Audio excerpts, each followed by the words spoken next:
இருக்கணும்னு சொல்லி நினைப்பாங்க. பெண்கள் மட்டும் இல்லை, ஆண்களும் கூட ரொம்பவும் அழகாக இருக்கணும்னு சொல்லி தான் நினைப்பாங்க. அது மட்டும் இல்லாமல் அவர்களுடைய அழகை வந்து கூட்டிக் கொள்வதற்கு என்னென்ன செய்ய வேண்டும் என்றதை பற்றி தான் நாங்கள் நிகழ்ச்சியின் வாயிலாக நமது நேயர்களுக்கு கூறுவதற்காக காத்து கொண்டிருக்கின்றோம். அதாவது வந்து எல்லோருக்கும் வந்து எண்ணெய் பசை கொண்ட முகம் என்று சொல்லும் போது எல்லோருக்குமே இது கவலைக்குரிய ஒரு விடயம்தான். எண்ணெய் பசை கொண்ட முகம் என்றாலே எல்லோருமே கவலைப்படுவாங்க. அதாவது உங்களுடைய முகத்துல வந்து எண்ணெய் பசை உள்ளதே, சோப் போட்டு கழுவினால் கூட அந்த எண்ணெய் பசை போகாது என்று சொல்லி சில பேர் கவலைப்படுவாங்க. ஆனா உண்மையை சொல்ல வேண்டும்னு சொன்னா எண்ணெய் பசை கொண்ட முகம் உண்மையில் ஒரு வரப்பிரசாதம் தான். ஏனென்று சொன்னா எண்ணெய் பசை உள்ள முகமாக உள்ளதே என்று சிலர் கவலைப்படலாம். அத்துடன் முகத்தில் எத்தனை முறை சோப்பு போட்டாலும் முகத்தில் எண்ணெய் வழிகிறதே என்று கூட நீங்கள் நினைக்கலாம். உங்களுக்கு ஒரு ரகசியத்தை சொல்கிறேன், கேளுங்க. உண்மையிலே நீங்கள் கடவுளின் வரம் பெற்றவர்கள். ஏனெனில் எண்ணெய் பசை கொண்ட சருமம் சீக்கிரத்தில் முதுமையை ஏற்காது. அதாவது தோல் சுருங்குவதை தடுக்கும். அத்துடன் வெயில் காலங்களில் தோல் சொரசொரத்து போவதை கூட தடுக்கும். இது வந்து உண்மையிலே வந்து ஆய்வில் கண்டறிந்த ஒரு உண்மை என்று கூறலாம். அது மட்டும் இல்லாம எல்லோருக்குமே தெரிந்தபடி, அதாவது முகத்துல வந்து பருக்கள் வந்தீங்கன்னு சொன்னா உண்மையிலே இந்த பரு வந்து உங்களுக்கு எதிரியாகத்தான் இருக்கும். முகத்தில் ஏற்படுகின்ற பருனால முகத்துல அழகு வந்து குறையக்கூடியதாக இருக்கும். அதனால வந்து இன்றைய இளைஞர்களுக்கு பருதான் முக்கிய எதிரியாக இருக்கின்றது. அது மட்டும் இல்லாம அடிப்படை ஆரோக்கியமான தூக்கத்தை கடைபிடிப்பது நல்லது. பச்சை தண்ணீர் குளித்து அதிக எண்ணெய் இல்லாத உணவை சாப்பிடுவது கூட நல்லது. அதுபோல முகம் கழுவாமல் பவுடர் போட்டாலும் பரு வரும். சரி, பரு வருவதற்கு என்னதான் காரணம்? வாருங்கள் பார்ப்போம். பரு பெரிய அளவில் வருகின்றதே என்ற கவலை இன்றைய தலைமுறை இளசுகளுக்கு அதிகமாகவே இருக்கின்றது. உண்மையில் கொழுப்பு பொருள் அதிகமாவதனால் வியர்வை மூலம் வெளியேறாமல் முகத்தில் தேங்கும் சமயத்தில் பருவாக அவைகள் உருமாறுகின்றது. பரு வந்துவிட்டால் நகப்படாமல் பாதுகாப்பது நல்லது. சிலர் பருவை கோபத்தில் கிள்ளி விடுவதை பார்க்க முடிகிறது. அவ்வாறு செய்தால் பரு மேலும் மேலும் அதிகமாகி கொண்டுதான் போகும். அதனால பரு வந்து விட்டால் அதனை முதலில் கிள்ளி விடுதல் கூடாது. அத்துடன் கொழுப்பு பொருட்களை தவிர்க்க வேண்டும். உதாரணமாக தயிர், மாமிசம், சாக்லேட், ஐஸ்கிரீம், வறுவல் பொரித்த பலகாரங்கள் சாப்பிடக்கூடாது. பருவுக்கு இன்னொரு முக்கிய காரணம் மலச்சிக்கல் தான். இந்த மலச்சிக்கலை போக்க தினமும் சாப்பாட்டில் கீரையை சேர்த்துக் கொள்வது கூட நல்லது. இது தவிர குறைந்தது 8 டம்ளர் தண்ணியாவது தினமும் குடிக்க வேண்டும். இவ்வாறு குடித்தால் கூட முகத்தில் இருக்கின்ற பருக்கள் அதாவது பருக்கள் வராமல் தடுப்பதற்கான விடயங்களாக இது அமைகின்றது. அது மட்டும் இல்லாமல் அப்படியே பார்ப்போமாய் ஒருவேளை பெருத்து பழுத்து விட்டால் கவலைப்படாதீர்கள். பச்சரிசி மாவுடன் சிறிது மஞ்சளை அரைத்து அதை சூடாக கிளறி கட்டியின் மேல் வைத்து பிறகு காலையில் மருந்து சோப்பு போட்டு சற்று சூடான நீரால் முகத்தை நன்றாக கழுவ வேண்டும். இவ்வாறு கழுவினால் கூட உங்களுடைய முகத்தில் ஏற்படுகின்ற பரு பிரச்சனைகள் அதாவது பரு வந்து இல்லாமல் போகக்கூடியதாக இருக்கும். அது மட்டும் இல்லாமல் பைத்தம் பருப்பு போட்டு குளித்தாலே எந்த தோல் வியாதிகளும் வராது. அதுபோல ஆயுர்வேத சோப்புகள் போட்டு குளிப்பது பரு போன்றவை வராமல் தடுக்கக்கூடியதாக இருக்கும். இது தவிர நான் ஏற்கனவே கூறியபடி ஆவி குளியல்னால கூட உங்களுடைய முகத்தில் ஏற்படுகின்ற பருக்கள் வராமல் தடுக்கக்கூடியதாக இருக்கும். அதே போன்றுதான் குளிர்ந்த நீரால் லேசாக சோப்பு போட்டு முகத்தை கழுவி விட்டால் கூட நல்லது. அது மட்டும் இல்லாம செயற்கையாக கிரீம் பவுடர் இவற்றுக்கு பதிலாக துளி பாலேடு முகத்தில் தடவி கொண்டு பிறகு கழுவினால் முகம் பளபளப்பாக மெருகேறி இருக்கும். தொடர்ந்து வந்து தாமரை வானொலியோடு இணைந்து கொண்டிருக்க அடுத்ததாக ஒரு பாடல் ஒலிக்க காத்து கொண்டிருக்கின்றது. தொடர்ந்து பாடலை தொடர்ந்தும் மீண்டும் நிகழ்ச்சிக்குள் இணைவோம். இது உங்கள் தாமரை வானொலியின் புதுமை பெண் நிகழ்ச்சி.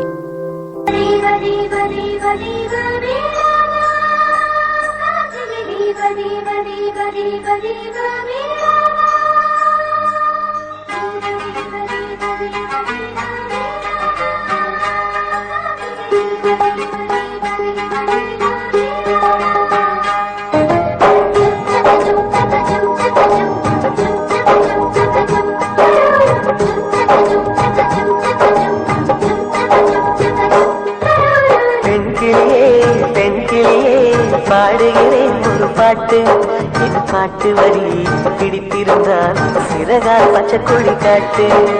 பெண்கிளியே பெண்கிளியே பாடுகிறேன் ஒரு பாட்டு, இது பாட்டு வரி பிடித்திருந்தால் சிறகால் பச்சை கொடி காட்டு. சொல்லாது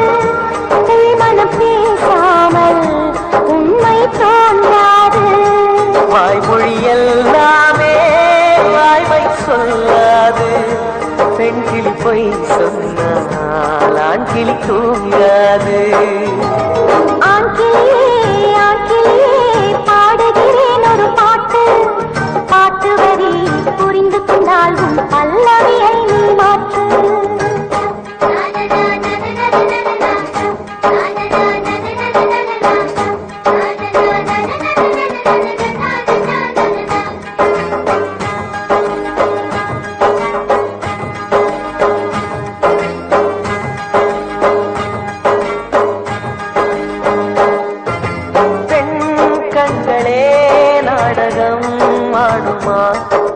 பெண் நெஞ்சமே பூடகம் ஆகுமா?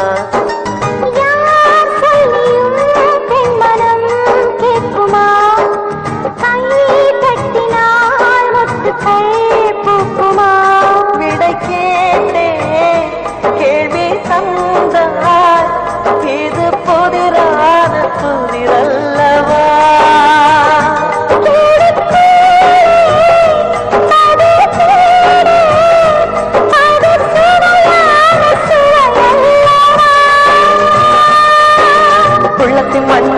தெரியவில்லை, உடைத்து சொல்லும் வரை புரிவதில்லை. என்றும் தேனில்லை. பெண் கிளியே பெண் கிளியே பாடுகிறேன் ஒரு பாட்டு. என் பாட்டு வரி பிடித்திருந்தால் சிறகால் பச்சைக்கொடி காட்டு.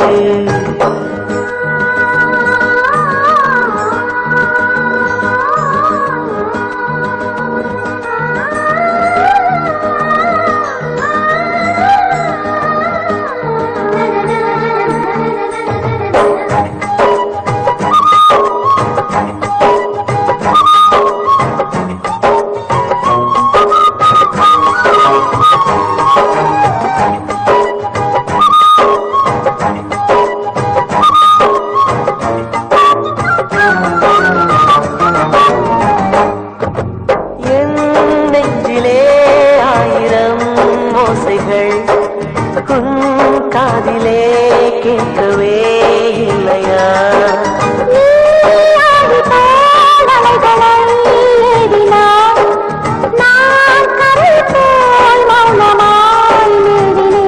நெஞ்சில் பாசம் கண்ணில் வேஷம் இது பெண் சுமரிதாரமா?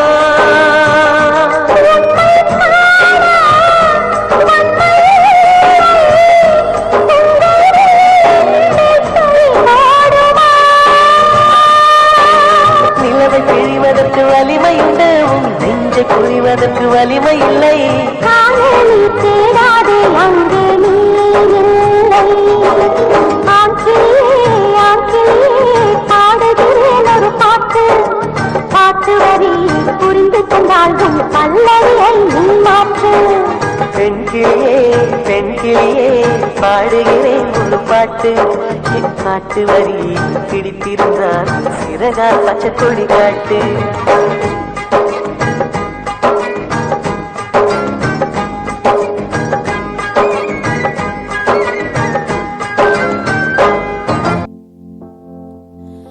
தொடர்ந்து புதுமை பெண் நிகழ்ச்சியோடு தான் இணைந்திருக்கிறீங்க. அதாவது புதுமை பெண் நிகழ்ச்சியில் வந்து உங்களுடைய அழகை கூட்டிக் கொள்வது எப்படி, உங்களுடைய முகத்தில் பிரகாசமாக, அதாவது முகத்தை பிரகாசமாக வைத்துக் கொள்வது எப்படி என்ற வகையில் தான் நாங்கள் நமது நிகழ்ச்சியின் வாயிலாக நமது நேயர்களுக்கு கூறிக்கொண்டிருக்கின்றோம். அதே போல முகம் வந்து பிரகாசமாக வைத்திருப்பதற்கு, முகத்தை வந்து எப்பவுமே அழகாகிறதுக்கு எத்தனை அழகு சாதன பொருட்கள் பயன்படுத்தினாலும் ஆவி பிடிப்பது போல் இருக்காது. ஏனென்றால் அழகு சாதன பொருட்களில் கெமிக்கல்கள் கலந்திருக்க, மேலும் சருமத்திற்கு ஏற்ப ஒவ்வொரு அழகு பொருட்களும் ஒவ்வொரு அழகு பொருட்களும் வந்து வெவ்வேறுபட்டு காணப்படும். ஒருவேளை மாற்றி பயன்படுத்தி விட்டால் கூட இதனால் தேவையில்லாத பக்க விளைவுகள் கூட ஏற்படக்கூடியதாக இருக்கும். ஆகவே எந்த ஒரு பக்க விளைவுகளும் ஏற்படாமல் சருமத்தை அழகாக்கவும் உடலை ஆரோக்கியமாக்கவும் வைக்க சூடான நீரை வைத்து ஆவி பிடிப்பது மிகவும் சிறந்ததாக காணப்படுகின்றது. அது மட்டுமில்லாமல் இதனால் சருமத்தில் உள்ள சரும துளைகள் விரிவடைந்து அதில் உள்ள அழுக்குகள் கிருமிகள் விரைவில் வெளியேறிவிடும். மேலும் இதற்கு எந்த ஒரு செலவும் ஆகாது. இதனை எந்த நேரத்திலும் வீட்டில் வந்து சூடான நீரை வைத்து செய்யக்கூடியதாக இருக்கும். அது மட்டும் இல்லாமல் வீட்டில் முகத்திற்கு எவ்வாறு ஆவி பிடிக்கலாம் என்பதை தான் நாங்கள் இப்போது கூறுவதற்காக இருக்கிறோம்.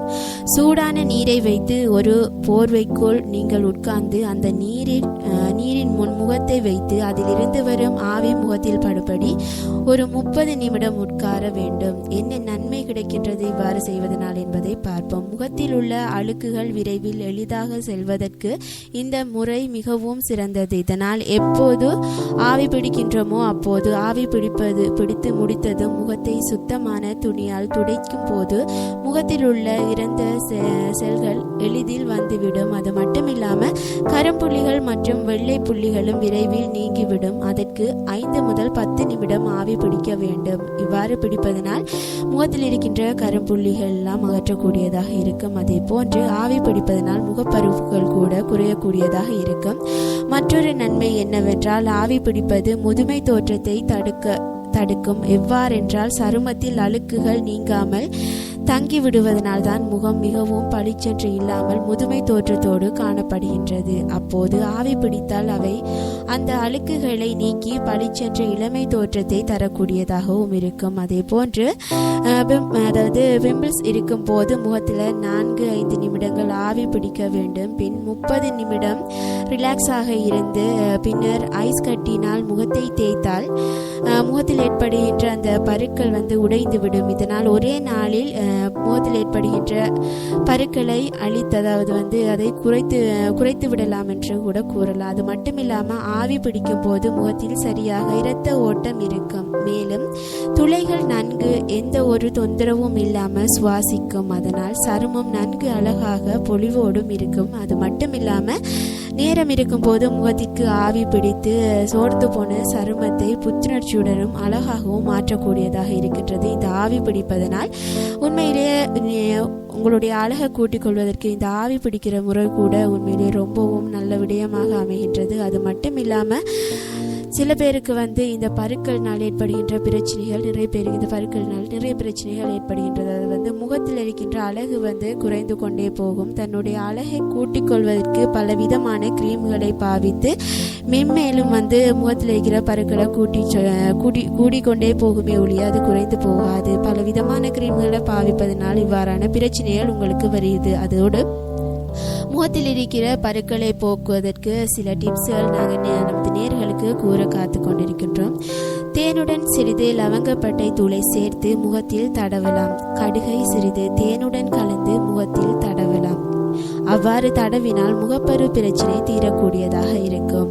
3 மணி நேரத்திற்கு ஒரு முறை முகத்தை குளிர்ந்த நீரால் கழுவுங்கள். முகம் கழுவ சோப் அதிகமாக பயன்படுத்தாதீர்கள். நிஜமாக நிறைய பேர் இது செய்வாங்க. என்னன்னு சொன்னா முகம் கழுவும் போது எப்பவுமே அதிக அளவாக சோப் யூஸ் பண்ணுவாங்க. அதை செய்ய வேண்டாம் என்றுதான் குறிக்கும். உண்மையிலே முகத்தில் அதிகமாக சோப் பாவிப்பதனால் கூட பிரச்சனைகள் வரக்கூடும். அதனால நீங்க 3 மணி நேரத்திற்கு ஒரு முறை முகத்தை குளிர்ந்த நீரால் கழுவும் போது சோப் அதிகமாக பாவிக்க வேண்டாம். அதே போன்று தினமும் குளிக்கும் போது முகத்தில் சோப்புக்கு பதில் பாசிப்பயிறு மாவை தேய்த்து குளித்து வர முகம் பொலிவு பெறும். கரும்புள்ளிகள் கூட மறையக்கூடியதாக இருக்கும்.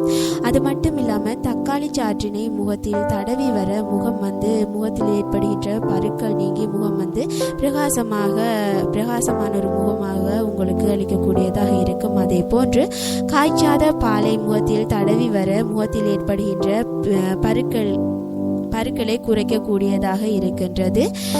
தொடர்ந்து இன்னும் பல விதமான விடயங்களை கொண்டு உங்களுடைய முகத்தை அழகுபடுத்திக் கொள்வதற்காக பலவிதமான டிப்ஸ்கள் நாங்கள் நமது நேர்களுக்கு கூறுவதற்காக காத்து கொண்டிருக்கின்றோம்.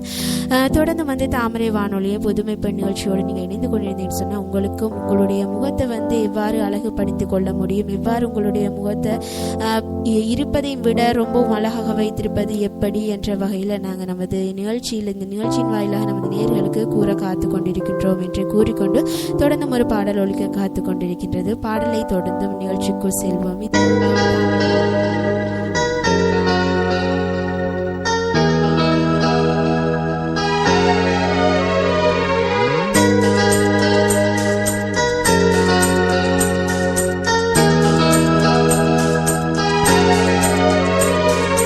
கொஞ்சி கொஞ்சி பேசி வரும் தமிழ் போல, அஞ்சி அஞ்சி வீசி வரும் அலை போல, நெஞ்சில் என்றும் தங்கும் சொந்த கவி போல, 100 ஜன்மம் சேர்ந்திருக்க வாழ்த்துகிறோம், பூத்துகிறோம்.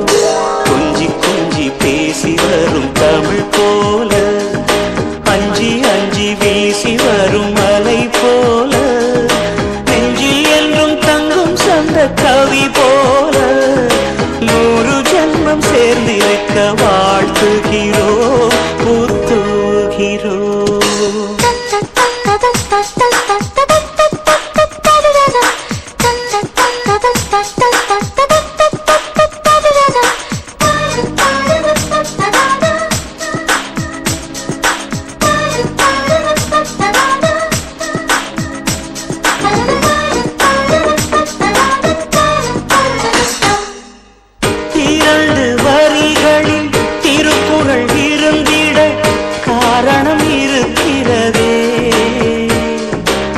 கணவன் ஒரு வரி, மனைவி ஒரு வரி, அர்த்தம் கிடைக்கிறதே. யார் பெரிதென்ற எண்ணங்கள் வேண்டாம், சிந்தித்து பாருங்களே. சரிசமமாய் உள்ள தூண்களில் தானே நிற்கும் கோபுரங்கள். சந்தேகம்தான் தீயை வை, நம்பிக்கைதான் தீபம் வைக்கும். இந்த விண்ணும் மண்ணும் உள்ள நாள் வாழ்க. கொஞ்சி கொஞ்சி பேசி வரும் தமிழ் போல, அஞ்சி அஞ்சி வீசி வரும் அலை போல, நெஞ்சில் என்றும் தங்கும் சொந்த கவி போல, 100 ஜன்மம் சேர்ந்திருக்க வாழ்த்துகிறோம், பூத்துகிறோம்.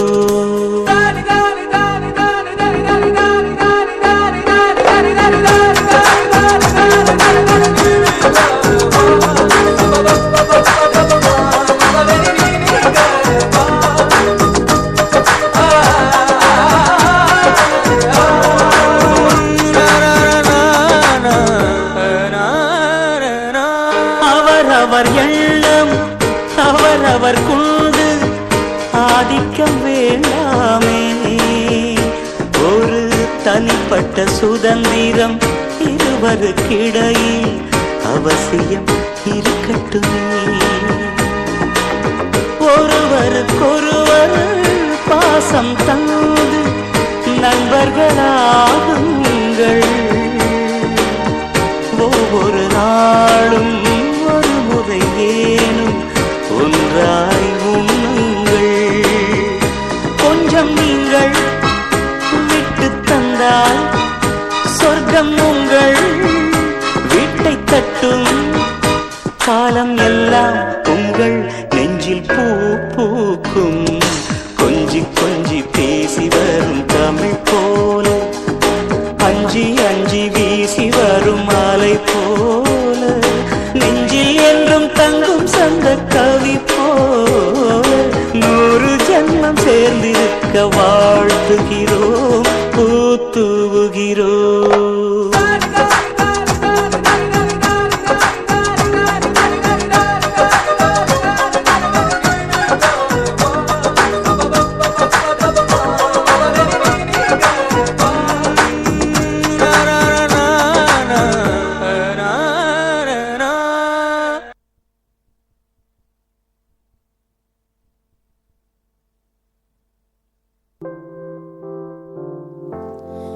தொடர்ந்தும் தாமரை புதுமை பெண் நிகழ்ச்சியில வந்து நமது நேயர்களுக்கு தன்னுடைய முகத்திர அழகை கூட்டிக் கொள்வது எப்படி என்ற வகையில தான் நாங்கள் கூறிக்கொண்டிருக்கின்றோம். அதாவது வந்து சரும பிரச்சனைகளுக்கு தீர்வு அளிக்கிறதுக்கு உண்மையிலே இந்த கஸ்தூரி மஞ்சள் ரொம்ப உதவியாக இருக்கிறது. கஸ்தூரி மஞ்சளை பற்றி கூறணும்னு சொன்னால் சாதாரணமாகவே இந்த கஸ்தூரி மஞ்சள் இலகுவாகவே கிடைக்கக்கூடிய ஒரு பொருள் தான் இது. அது மட்டும் இல்லாமல் கஸ்தூரி மஞ்சள் சாதாரண மஞ்சளை விட சற்று மனம் அதிகம் உள்ளது. தோல் நோய்களை போக்கும் தன்மையை பெற்றது. மனம் தரும் வாசனை பொடிகள் தயாரிக்கவும் குளிக்க உதவும் தைலங்களில் சேர்க்கவும் பயன்படுத்தப்படுகிறது. இதன் பயன்களும் இருக்கின்றது. அதாவது இளம் பெண்களில் சிலருக்கு முகத்தில் ஆண்களைப் போல மேலுதட்டின் மீது முடி வளர்வதுண்டு. இதை போக்க கஸ்தூரி மஞ்சளை பொடித்து அல்லது குழைத்து முகத்தில் பூசி கழுவி வந்தால் முடி வளர்வது தடைப்படும். முகத்தில் பொலிவு கூட ஏற்படக்கூடியதாக இருக்கும். அதே போன்று பெண்கள் கஸ்தூரி மஞ்சள் கிழங்கை பொடித்து உடல் முழுவதும் பூசி சற்று நேரம் கழித்து குளித்தால் தோல் நோய்கள் நீங்கக்கூடியதாக இருக்கும். அது மட்டும் இல்லாமல் கரப்பான் புண்கள் விரைவில் குணமாக கூடியதாகவும் இருக்கும். அது மட்டும் இல்லாமல் இந்த கஸ்தூரி மஞ்சளில் நிறைய விடயங்கள், அதாவது இந்த கஸ்தூரி மஞ்சள் நிறைய நோய்களுக்கு கூட உதவக்கூடியதாக இருக்கின்றது. நோய்களுக்கு சரியான தீர்வாக கூட இந்த கஸ்தூரி மஞ்சள் அமையக்கூடியதாக இருக்கிறது. அது மட்டும் இல்லாமல் முகத்தில் இருக்கின்ற அழகை கூட்டக்கூடிய விடயமாக, அதாவது முகத்தில் இருக்கிற அழகை இன்னும் அதிகரிக்கக்கூடிய ஒரு பொருளாகவும் இந்த கஸ்தூரி மஞ்சள் காணப்படுகின்றது. அது மட்டும் இல்லாமல் கஸ்தூரி மஞ்சள் தூளை தேங்காய் எண்ணெயில் கலந்து அடிபட்ட புண் அல்லது சிரங்குகளின் மேல் பூசினால் விரைவில் அந்த காயங்கள் குணமடையக்கூடியதாக இருக்கும். அதே போன்று சாதாரண மஞ்சள்களுக்கு பதிலாக பெண்கள் கஸ்தூரி மஞ்சளை இடித்து தூளாக்கியோ கல்லில் அரைத்தோ முகத்திற்கு பூசி வந்தால் முகத்தில் பொலிவு ஏற்படக்கூடியதாகவும் முகத்தில் ஏற்படுகின்ற பருக்கள் அது மட்டும் இல்லாமல் தேமல் ஆகியவை வராது என்று கூட கூறப்பட்டிருக்கிறது. அதே போன்று கோடை காலத்தில் வெயிலில் சென்றுவிட்டு வீட்டிற்கு வந்தவுடன் கஸ்தூரி மஞ்சள் பேக் செய்து முகத்தில் போட்டுக்கொண்டால் சருமம் வெயிலில் கருமை அடைவதை தடுக்கக்கூடியதாக கூட இருக்கின்றது. அது மட்டும் இல்லாமல் முகம் எப்பவுமே பளிச்சென்று இருக்கணும்னு சொல்லி நினைப்பாங்க. அதுக்கான சில டிப்ஸ்கள் வெயில் மற்றும் தூசியினால் முகம் வறண்டு காணப்படுபவர்கள் 1 டீஸ்பூன் பாலேட்டில் அரிசி மாவு கலந்து முகத்தில் தடவி மசாஜ் செய்து கழுவ முகம் பொலிவு பெறக்கூடியதாக இருக்கும். அதே போன்று ஆயில் ஸ்கின் உடையவர்கள் தினமும் 3 முதல் 5 முறை முகத்தை வெறும் நீரால் கழுவுவது சிறந்தது. அப்படி கழுவும் போது குளிர்ந்த நீரில் 1 முறை, வெதுவெதுப்பான நீரில் 1 முறை என மாறி மாறி கழுவ எண்ணெய் சுரப்பு குறையக்கூடியதாகவும் இருக்கின்றது. அது மட்டும் இல்லாமல் ஆயில் ஸ்கின்ல கடலை மாவு 100 கிராம், பாசிப்பயிறு மாவு 100 கிராம், மஞ்சத்தூள் 10 கிராம் ஆகியவற்றுடன் பால் சேர்த்து கலந்து முகத்தில் ஃபேஷியல் போட்டு காய்ந்தவுடன் கழுவ முகம் எண்ணெய் பசையில் இருந்து மீளக்கூடியதாக கூட இருக்கும். அதே போன்றுதான் சருமம் மென்மையாகவும் பளபளப்பாகவும் இருக்க வேண்டும் என்று சொல்லி நினைப்பாங்க சில பேர். இந்த சிவப்பாக இருந்தாலும் கருப்பாக இருந்தாலும் சருமம் மென்மையாகவும் பளபளப்பாகவும் இருந்தால்தான் அழகு. ஒருவரை பார்த்தவுடனே பார்ப்பவர்களுக்கு முதலில் தெரிவது அவர்கள் உடலை போர்த்தியுள்ள சருமம் தான். சருமம் அழகுக்காக மட்டுமல்ல, உடலுக்கு பாதுகாப்பு கவசமாகவும் செயல்படுகின்றது. சருமம் ஆரோக்கியமாகவும் பளபளப்பாகவும் இருக்க உங்களுக்கு சில டிப்ஸ்களை கூறுவதற்காக காத்து கொண்டிருக்கின்றோம். அதாவது வெதுவெதுப்பான நீரில் சவர் பாத் குளியல் போடுவது நல்லது. அப்போது உடலில் மேற்புற தோலில் காணப்படும் நுண்ணிய துவாரங்களில் சேர்ந்துள்ள அழுக்குகள் நீங்கக்கூடியதாக இருக்கின்றது. அதே போன்று மன அழுத்தமும் சருமத்தை பாதிக்கும். இதை தவிர்த்த யோகா, பிராணாயாமம் போன்ற பயிற்சி செய்வது நல்லது. மன அழுத்தத்தை போக்க வேண்டும் என்பதை காபி, மதுபானங்கள் போன்றவற்றை அருந்தக்கூடாது. இவ்வாறான செயல்களை செய்து கொண்டிருந்த உங்களுடைய சருமம் ரொம்பவும் அழகாகவும் கூட காணப்படும். அதே போன்று குளிக்கும் போது அழுக்கை நீக்கும் தரமான வீரியம் குறைந்த சோப்பை உபயோகிக்க வேண்டாம். தரமான சோப்பு கண்ணுக்கு தெரியாத பாக்டீரியாக்களை சிதைத்து சருமத்தில் கூடுதல் ஆரோக்கியத்தை தருகின்றது. கொழுப்பு சத்தை இல்லாத உணவுப் பொருட்கள் சாப்பிடக்கூடாது. இது சரும வெளியேற்று போக்குவதற்கு காரணமாகி விடுகின்றது. அதனால பொதுவான அளவிற்கு கொழுப்பு சத்து நிறைந்த உணவுப் பொருட்களை சாப்பிடுவது நல்லது. அப்போதுதான் தோல் ஈரப்பதமாகவும் ஆரோக்கியமாகவும் இருக்கக்கூடும். மீன், முட்டை மற்றும் அவரை, மொச்சை போன்ற நார்ச்சத்துக்கள், தானியங்கள், வேர்க்கடலைகள், பச்சை காய்கறிகள் போன்றவை சருமத்திற்கு தேவையான சத்தான உணவுப் பொருட்களாக கூட காணப்படுகின்றது. அதே போல இரத்தத்தில் சர்க்கரை அளவு அதிகரிக்கும் போது தோலில் சுருக்கங்களும் இடுப்பளவு விரிவடைந்தும் விடுகின்றது. இதனால புரச்சத்துக்கள் நிறைந்த கடலை மற்றும் தானியங்கள் போன்ற நொறுக்கு தீனிகளை தவிர்க்க வேண்டும். அது மட்டும் இல்லாமல் அளவுக்கு அதிகமாக மது அருந்துவதை தவிர்க்க வேண்டும்.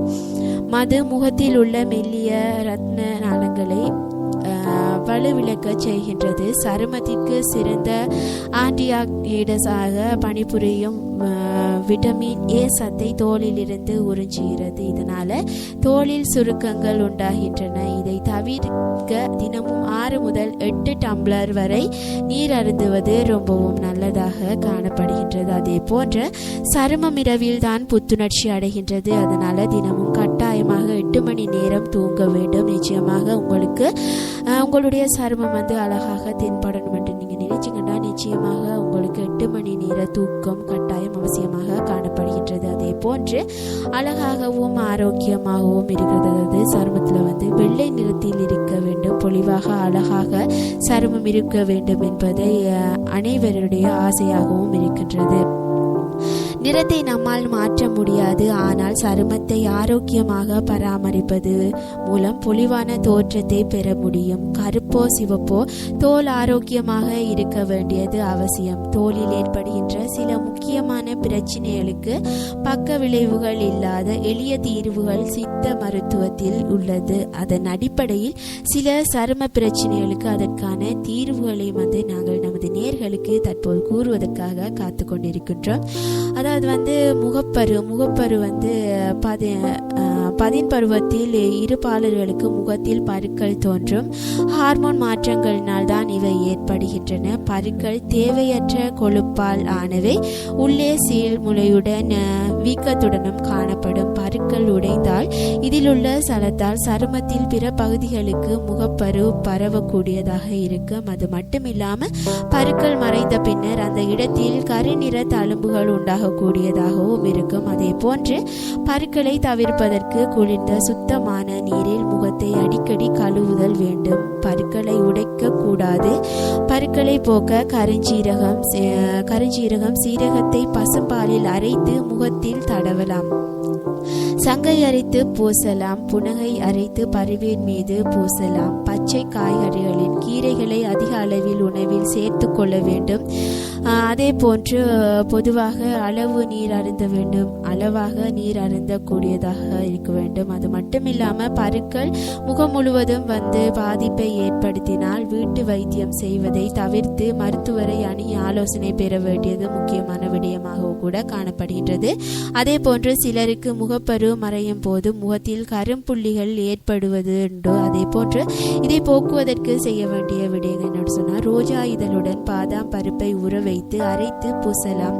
வெள்ளரிச்சாறு, புதினா சாறு, எலுமிச்சை பழச்சாறை சம அளவில் கலந்து கரும்புள்ளிகள் மீது தேய்த்து வந்தால் கரும்புள்ளிகள் போய்விடக்கூடியதாக இருக்கும். அதே போன்று எல்லாருக்கும் வரக்கூடிய வெயில் காலத்தில் நிச்சயமா எல்லாருக்கும் வரக்கூடிய ஒரு விடயம், அதாவது வியர்க்கூறு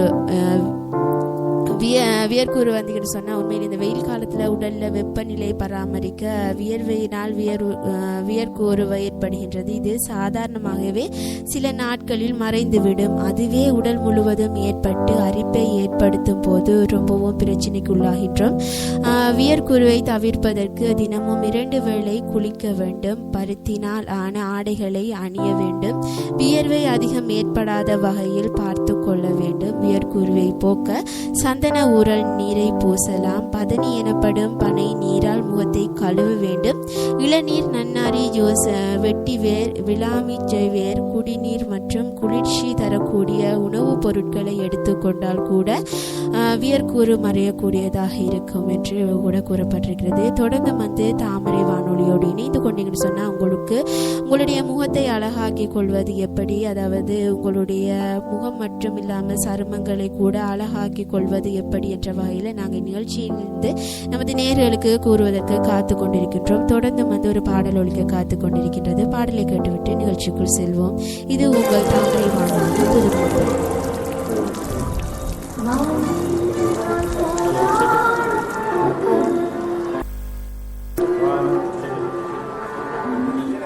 This is mic check. 1, 2, 3, 4.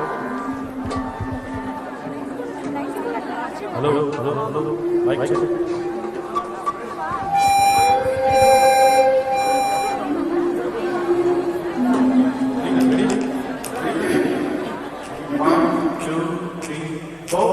ஒவ்வொரு பூக்களுமே சொல்கிறது வாழ்வின் போர்க்களமே.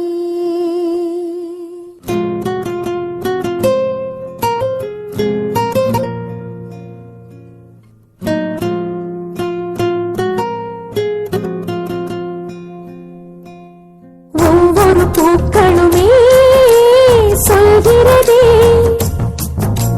வாழ்வென்றால் போராடும் போர்க்களமே. ஒவ்வொரு விடியலுமே சொல்கிறதே, இரவானால் பகலொன்று வந்திடுமே.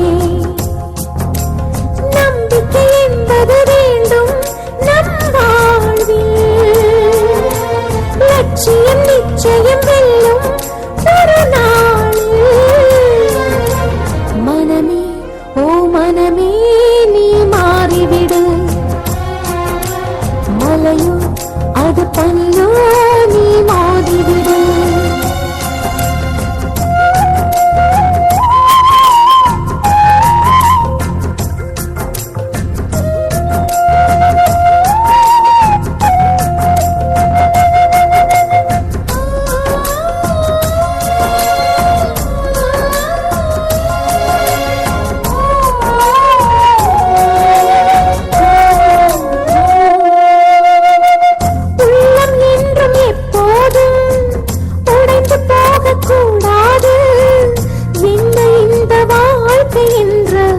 எண்ணம் தோன்றக்கூடாது. எந்த மனிதன் நெஞ்சுக்குள் காயம் இல்லை சொல்லுங்கள், காலப்போக்கில் காயம் எல்லாம் மறைந்து போகும் மாயங்கள். உயிர் தாங்கும் கற்கள் தானே மண் மீது சிலையாகும், வலி தாங்கும் உள்ளம் தானே நிலையான சுகம் காணும். யாருக்கு போராட்டம், கண்ணில் என்ன நீரோட்டம், ஒரு கனவு கண்டால் அது தினம் முயன்றால் ஒரு நாளில் நிஜமாகும். மனமே ஓ மனமே நீ மாறிவிடு, மலையோ அது பனியோ நீ மோதிவிடு. ஒவ்வொரு பூக்களுமே சொல்கிறதே, வாழ்வென்றால் போராடும் போர்க்களமே.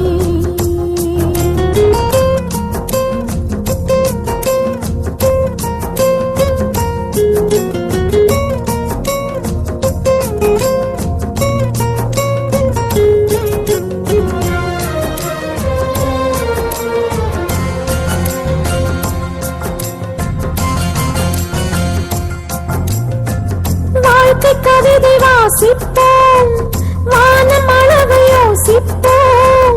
முயற்சி என்ற ஒன்றை மட்டும் மூச்சு போல சுவாசிப்போம். லட்சம் கனவு கண்ணோடு, லட்சியங்கள் நெஞ்சோடு. உன்னை வெல்ல யாரும் இல்லை, உறுதியோடு போராடு. மனிதா மனதை கீறி விதை போடு மரமாகும். அவமானம் படுதோல்வி எல்லாமே உரமாகும்.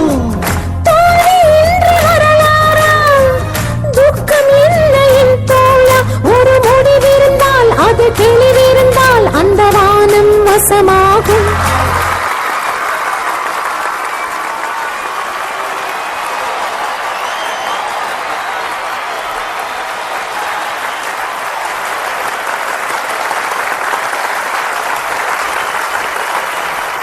மனமே ஓ மனமே நீ மாறிவிடு, மலையோ அது பனியோ நீ மோதிவிடு. ஒவ்வொரு பூக்களுமே சொல்கிறதே, வாழ்வென்றால் போராடும் போர்க்களமே. ஒவ்வொரு விடியலுமே சொல்கிறதே, இரவானால் பகலொன்று வந்திடுமே. நம்பிக்கை என்பது வேண்டும் நம் வாழ்வில், லட்சியம் நிச்சயம் வெல்லும் ஒரு நாளில். மனமே ஓ மனமே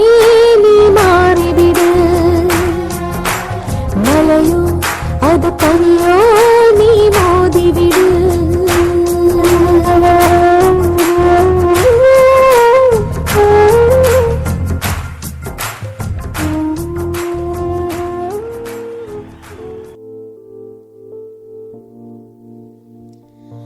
தொடர்ந்தும் தாமரை வானொலியும் புதுமை பெண் நிகழ்ச்சியோடு தான் இணைந்திருக்கின்றீர்கள். அதாவது எல்லோருக்கும் முகம் என்ற வகையில் முகம் ரொம்பவும் அழகாக இருக்கணும், உடல் ரொம்பவும் அழகாக இருக்கணும்னு சொல்லி நினைப்பாங்க.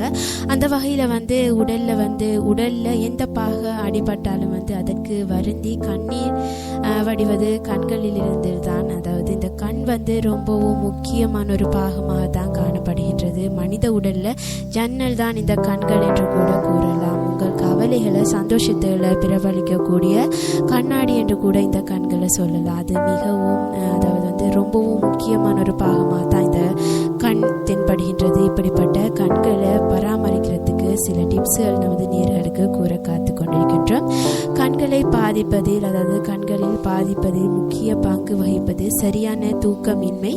அது போன்ற தினமும் குறைந்தது 8 மணி நேரமாவது தூங்குவது மிகவும் முக்கியமான ஒரு விடயமாக காணப்படுகின்றது.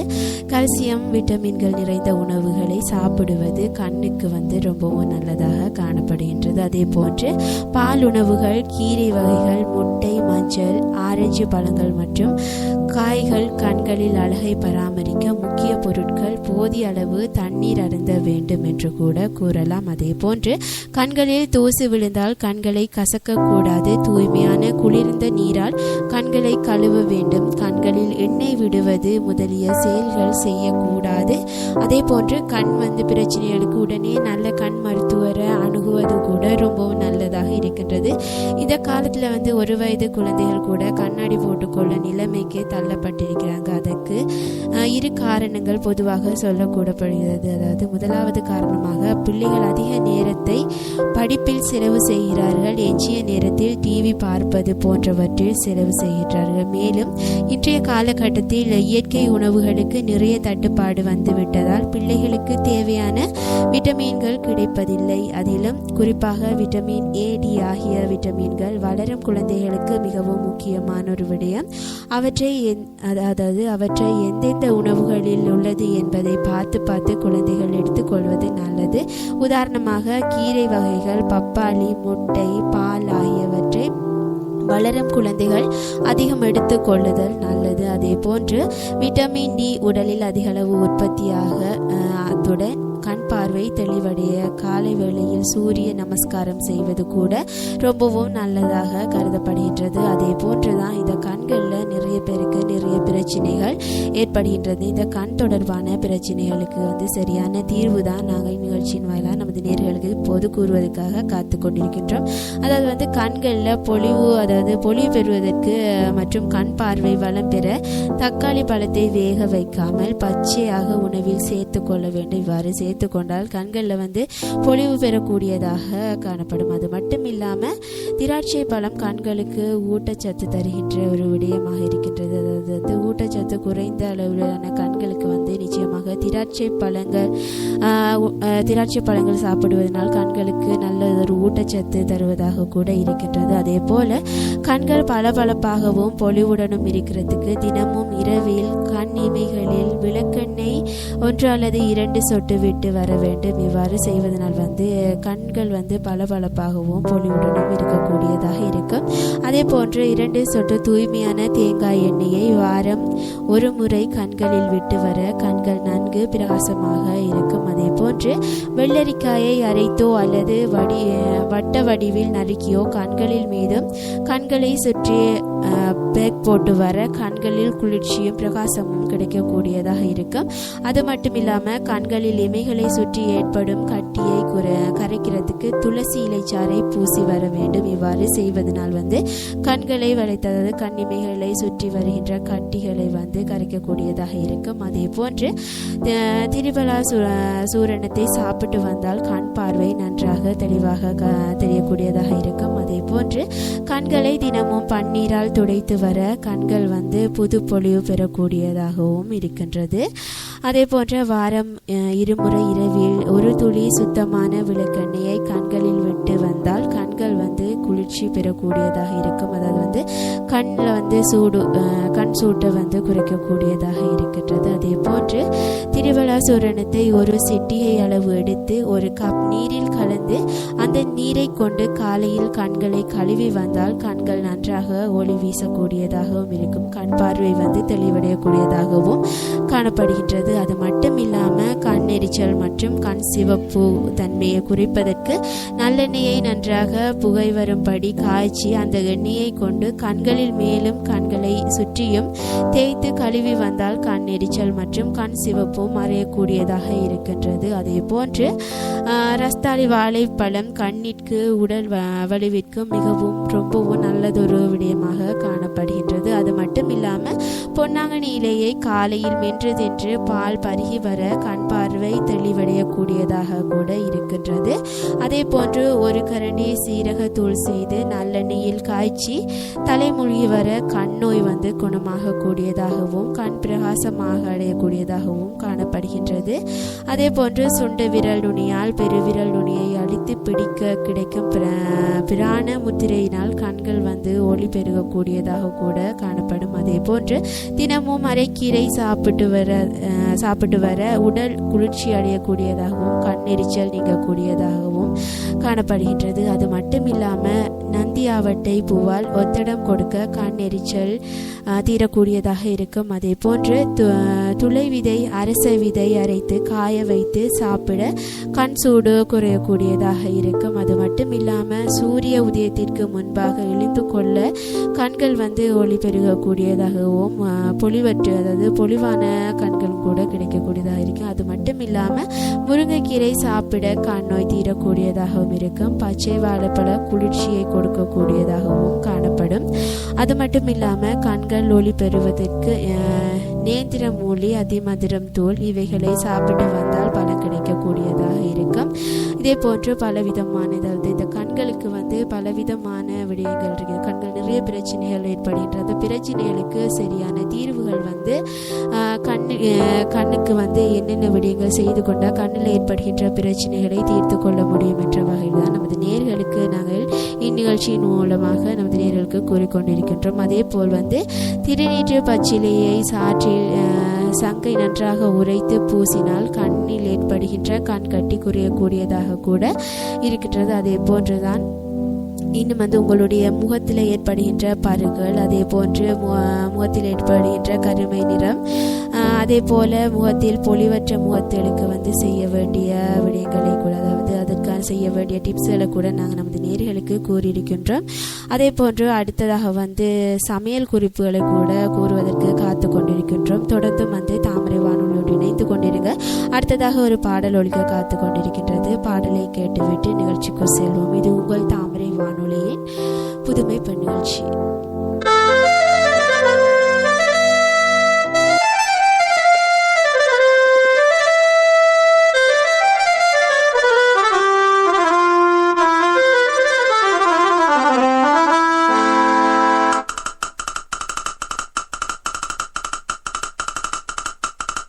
என் மனவானில் சிறகை விரிக்கும் வண்ணப் பறவைகளே, என் கதையை கேட்டால் உங்கள் சிறகுகள் தன்னால் மூடிக்கொள்ளும்.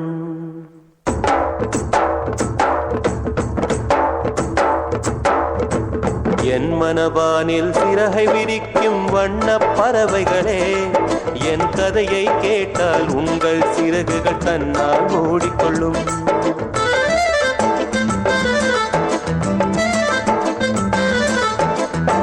கல கலவென துள்ளி குதித்திடும் சின்னம் சிறுகதையே, என் நிலையை கேட்டால் உங்கள் துள்ளலும் தானாய் அடங்கிவிடும். உங்களைப் போலே சிறகுகள் விரிக்க நானும் ஆசைக்கொண்டேன். சிறகுகள் இன்றி வானத்தில் பறந்து தினம் தினம் திரும்பி வந்தேன். ஒரு பாட்டு பாடுமோ எடுத்து கூறவே, இதயம் தாங்குமோ நீ கூறு. என் மனவானில் சிறகை விரிக்கும் வண்ணப் பறவைகளே, என் கதையை கேட்டால் உங்கள் சிறகுகள் தன்னால் மூடிக்கொள்ளும். கலகல கலவென துள்ளி குதித்திடும் சின்னம் சிறுகலையே, என் நிலையை கேட்டால் உங்கள் துள்ளல் தானாய் அடங்கிவிடும்.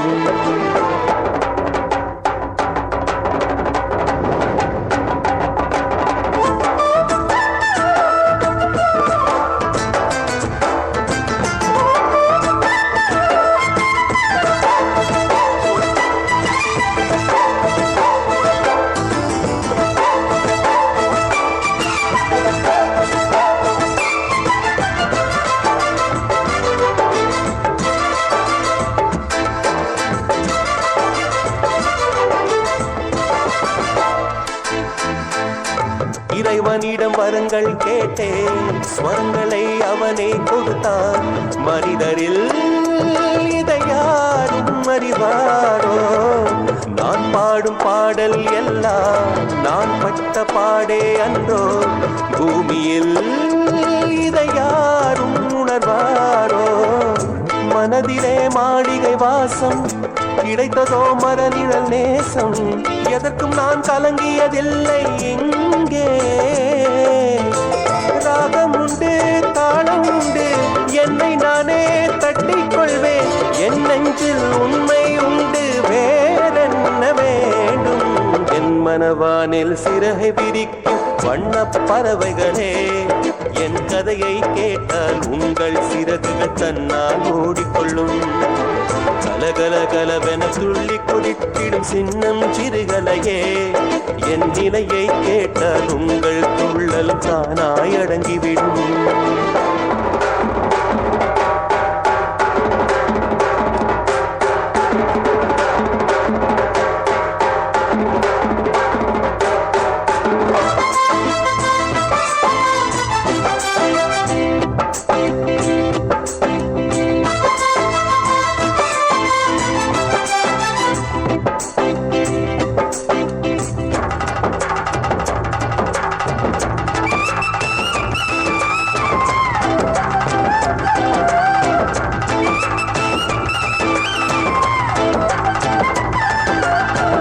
பொருளுக்காய் பாட்டை சொன்னார், பொருளற்ற பாட்டே ஆகும்.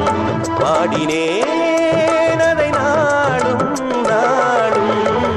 பொருளிலா பாட்டானாலும் பொருளையே போட்டு செல்வா. போற்றுமே என் நெஞ்சம் நெஞ்சம். மனமுள்ளோர் என்னை பார்ப்பார், மனதினால் அவரை பார்ப்பேன். மறந்திடாராகம் இதுதானே. வாழ்க்கை என்னும் மேடைதனில் நாடகங்கள் ஓராயிரம். பார்க்க வந்தேன் நானும் பார்வையின்றி. என் மனவானில் சிறகை விரிக்கும் வண்ணப் பறவைகளே, என் கதையை கேட்டால் உங்கள் சிறகுகள் தன்னால் மூடிக்கொள்ளும். கலகல கலவென துள்ளி குதித்திடும் சின்னம் சிறுகலையே, என் நிலையை கேட்டால் உங்கள் துள்ளலும் தானாய் அடங்கிவிடும்.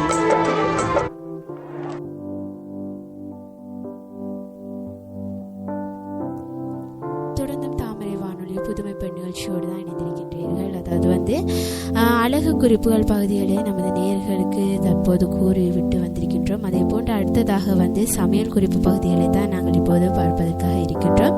சமையல் என்று சொன்னாலே எல்லோருக்குமே தெரிந்த விஷயம். அதாவது பெண்கள் வந்து ரொம்பவும் சுவையாக சமைப்பார்கள் என்று எல்லோருக்குமே தெரியும். அந்த விடயத்தில் வந்து பெண்கள் மட்டும் இல்லாமல் ஆண்கள் கூட நன்றாக சமைக்க தெரியும். அவங்கள் கூட நல்ல சுவையாக சமைக்க தெரிந்தவர்களாக கூட இருக்கின்றார்கள். அதே போன்று இன்னும் வந்து நீங்கள் நல்லா சமைக்க வேண்டும், சூப்பராக இருக்கணும் உங்களுடைய சாப்பாடுன்னு சொல்லி நீங்கள் நினைச்சிங்கன்னு சொன்னால் தாமரை வானொலியோடு இணைந்து புதுமை பெண் நிகழ்ச்சியை நீங்கள் கேட்டுக்கொண்டீங்கன்னு சொன்னால் உண்மையிலே வந்து உங்களுக்கும் ரொம்பவும் டேஸ்டான சமையல் சமைச்சு உங்களுடைய குடும்பத்தவர்களுக்கு பரிமாறக்கூடியதாக இருக்கும். அதே போன்று வந்து இன்றைய நாள் வந்து நமக்கு தேங்காய் பாயாசம் செய்வது எப்படி என்றது தான் நாங்கள் நமது நேயர்களுக்கு கூறுவதற்காக இருக்கின்றோம். அதே போன்று தேங்காய் பாயாசம் செய்வதற்கு தேவையான பொருட்கள் என்ற வகையில் பார்க்கும்போது தேங்காய் துருவல் 3/4 கப், பச்சரிசி 3/4 கப், வெல்லம் 3/4 கப், ஏலக்காய் 1, முந்திரி 10, காய்ச்சி குளிர வைத்த பால் 1/4 கப், நெய் தேவைக்கேற்ப எடுத்து அந்த பொருட்கள் அனைத்தையும் எடுத்து எவ்வாறு செய்ய வேண்டும், அதாவது தேங்காய் பாயாசம் எவ்வாறு செய்வது என்பதைத்தான் இப்போது கூற காத்து கொண்டிருக்கின்றோம். முதலில் பச்சரிசியை நீரில் 1 மணி நேரம் ஊற வைத்து கொள்ள வேண்டும். பின்னர் அதனை நன்கு கழுவி மிக்சியில் போட்டு அத்துடன் துருவிய தேங்காயை சேர்த்து 1/4 கப் தண்ணீர் ஊற்றி நன்கு பேஸ்ட் செய்து கொள்ள வேண்டும். பின்பு அதனை ஒரு பாத்திரத்தில் ஊற்றி அத்துடன் 2 கப் தண்ணீர் சேர்த்து மிதமான தீயில் 10-15 நிமிடம் கொதிக்க விட வேண்டும். அதே நேரத்தில் மற்றொரு பாத்திரத்தில் 1/4 கப் தண்ணீர் ஊற்றி அதில் வெல்லத்தை போட வேண்டும். வெல்லம் கரைந்ததும் அதனை வடிகட்டி தனியாக வைத்து கொள்ள வேண்டும். அடுத்து மற்றொரு அடுப்பில் உள்ள பச்சரிசி கலவையானது ஓரளவு கெட்டியாக கஞ்சி போன்று வரும்போது அதில் வெல்லம் பாகுவை ஊற்றி பின் அதில் ஏலக்காயை நன்கு தட்டி போட்டு கிளறி கொதிக்க விட்டு இறக்க வேண்டும். இவ்வாறு இறக்கிக் கொள்வதன் பின்னர் இறுதியில் ஒரு சிறிய வாணலியை அடுப்பில் வைத்து அதில் நெய் ஊற்றி காய்ந்ததும் முந்திரியை போட்டு பொன்னிறமாக வறுத்து பாயாசத்துடன் ஊற்றி கிளறி 5 நிமிடம் கழித்து அதில் பாலை ஊற்றி கிளறினால் தேங்காய் பாயாசம் ரெடியாகிவிடும். அதே போன்று திரும்பி ஒரு முறை சொல்லிவிடுகின்றேன். அதை எவ்வாறு இந்த தேங்காய் பாயாசம் செய்வது என்பது, முதலில் பச்சரிசியை நீரில் 1 மணி நேரம் ஊற வைத்து கொள்ள வேண்டும். பின்னர் அதனை நன்கு கழுவி மிக்சியில் போட்டு அத்துடன் துருவிய தேங்காயை சேர்த்து 1/4 கப் தண்ணீர் ஊற்றி நன்கு பேஸ்ட் செய்து கொள்ள வேண்டும். பின்பு அதனை ஒரு பாத்திரத்தில் ஊற்றி அத்துடன் 2 கப் தண்ணீர் சேர்த்து மிதமான தீயில் 10-15 நிமிடம் கொதிக்க விட வேண்டும்.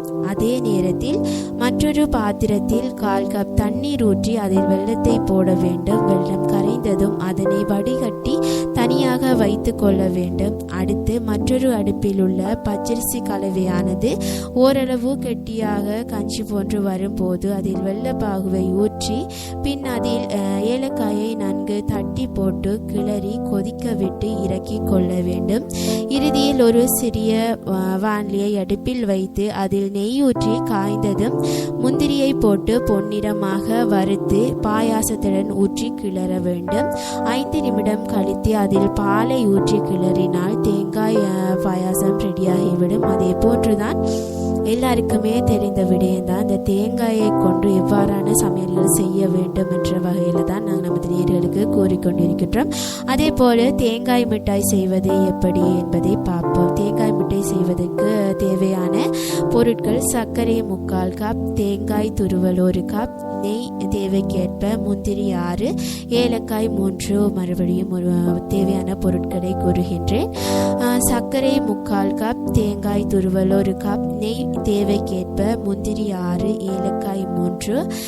இவற்றை கொன்று எவ்வாறு தேங்காய் மிட்டாய் செய்வது என்பதை பார்ப்போம். ஒரு கடாயில் நெய் விட்டு தேங்காயை பொன்னிறமாக வறுத்து எடுத்து வைத்து கொள்ள வேண்டும். மறுபடியும் கடாயில் நெய் விட்டு முந்திரியை வறுத்து எடுத்து கொள்ள வேண்டும். அதே போன்று சர்க்கரையை அடுப்பில் வைத்து பாகாக காய்ச்சி கொள்ள வேண்டும். தேங்காய் துருவலை ஏலக்காய் பொடியையும் அந்த பாயில் போட்டு நன்றாக கிண்ட வேண்டும். கலவை கெட்டியானவுடன் இறக்கி சட்டம் பதித்த பலகையில் விட்டு ஆறிய பின்னர் கத்தியால் தேவைக்கேற்ப துண்டுகளாக நறுக்கி கொள்ள வேண்டும். சுவையான தேங்காய் மிட்டாய் ரெடியாகிடும். தேங்காய் மிட்டாயில் மஞ்சள் நிறமாக இருக்க வேண்டும் என்று நீங்கள் விரும்பினீங்கன்னு சொன்னால் சர்க்கரை பாயில் கேசரி பவுடர் சிறிது கலந்து கொண்டால் தேங்காய் மிட்டாய் மஞ்சள் நிறமாக காணப்படும். அதாவது திரும்பவும் ஒரு முறை சொல்கின்றேன். செய்முறை எவ்வாறு தேங்காய் மிட்டாய் செய்வது என்று: ஒரு கடாயில் நெய் விட்டு தேங்காயை பொன்னிறமாக வறுத்து எடுத்து கொள்ள வேண்டும். மறுபடியும் கடாயில் நெய் விட்டு முந்திரியை வறுத்து எடுத்து வைத்து கொள்ள வேண்டும். சர்க்கரையை அடுப்பில் வைத்து பாகாக காய்ச்சி கொள்ளல் வேண்டும்.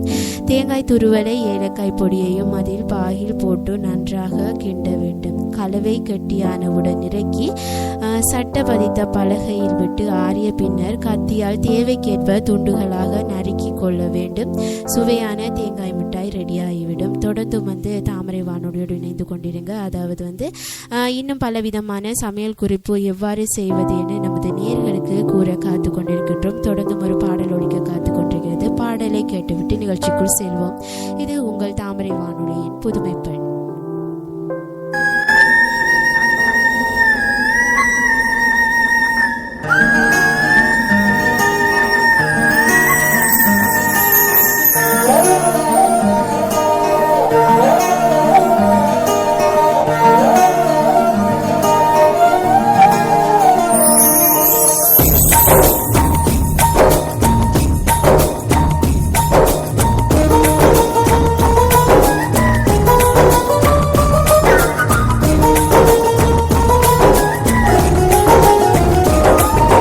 காதலியே காதலியே காதலையே மறந்தாய், எத்தனையோ பெண்களிலே எனக்கென ஏன் பிறந்தாய், இனிமேல் யார் துணையோ இவளே கீர்த்தனையோ, பட்டாம்பூச்சி குளிக்கும் போது சாயம் போகுமோ, கண்ணும் கண்ணும் மோதும் போது காயமாகும், கண்ணாடி பொம்மை ஒன்று கல் மீது விழுந்தது என்ன? தண்ணீரில் வாழும் மீனின் தாகத்தை யார் அறிவார்?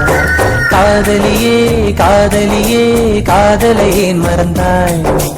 எத்தனையோ பெண்களிலே எனக்கென ஏன் பிறந்தாய்?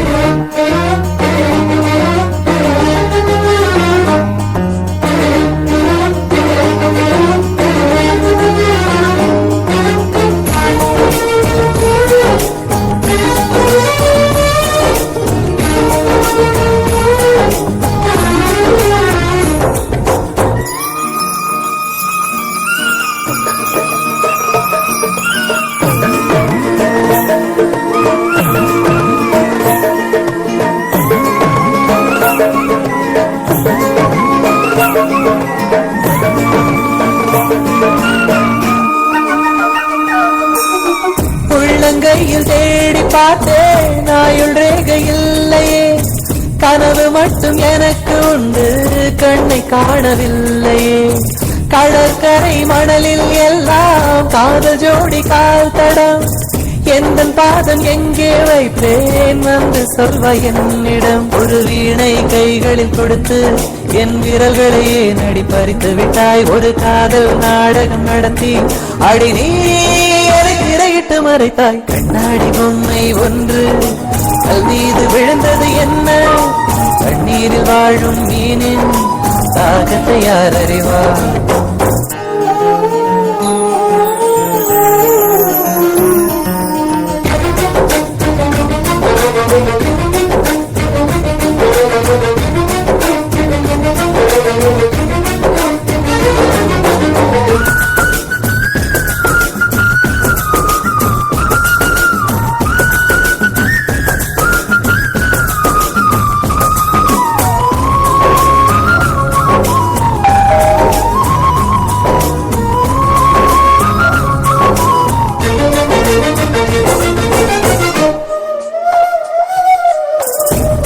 போது கண்கள் ரெண்டும் போர்வை கேட்க கூடுமோ? தண்ணீர் மீது பூக்கும் பூக்கள் காய்ச்சல் வந்து சாகுமோ? இறந்து போன காதல் கவிதை இரங்கல் கூட்டம் போடுதோ? எனக்குள் இருக்கும் உந்தன் இதயம் எகிரி குதித்து ஓடுதோ? ஒரு சுதந்திர கிளியாய் பறந்தேன், என்னை ஜோசிய கிளியாய் சிறை எடுத்தாய். ஒரு வாரத்தில் 7 நாட்கள் என் காதல் விடுமுறை நாடோ? கண்ணாடி பொம்மை ஒன்று கல் மீது விழுந்தது என்ன? தண்ணீரில் வாழும் மீனின் தாகத்தை யார் அறிவார்? காதலியே காதலியே காதலை ஏன் மறந்தாய்? எத்தனையோ பெண்களிலே எனக்கென ஏன் பிறந்தாய்? இனிமே யார் துணையோ? இவளே கீர்த்தனையோ? பட்டாம்பூச்சி குளிக்கும் போது சாயம் போகுமோ? கண்ணும் கண்ணும் மோதும் போது காயமாகுமோ?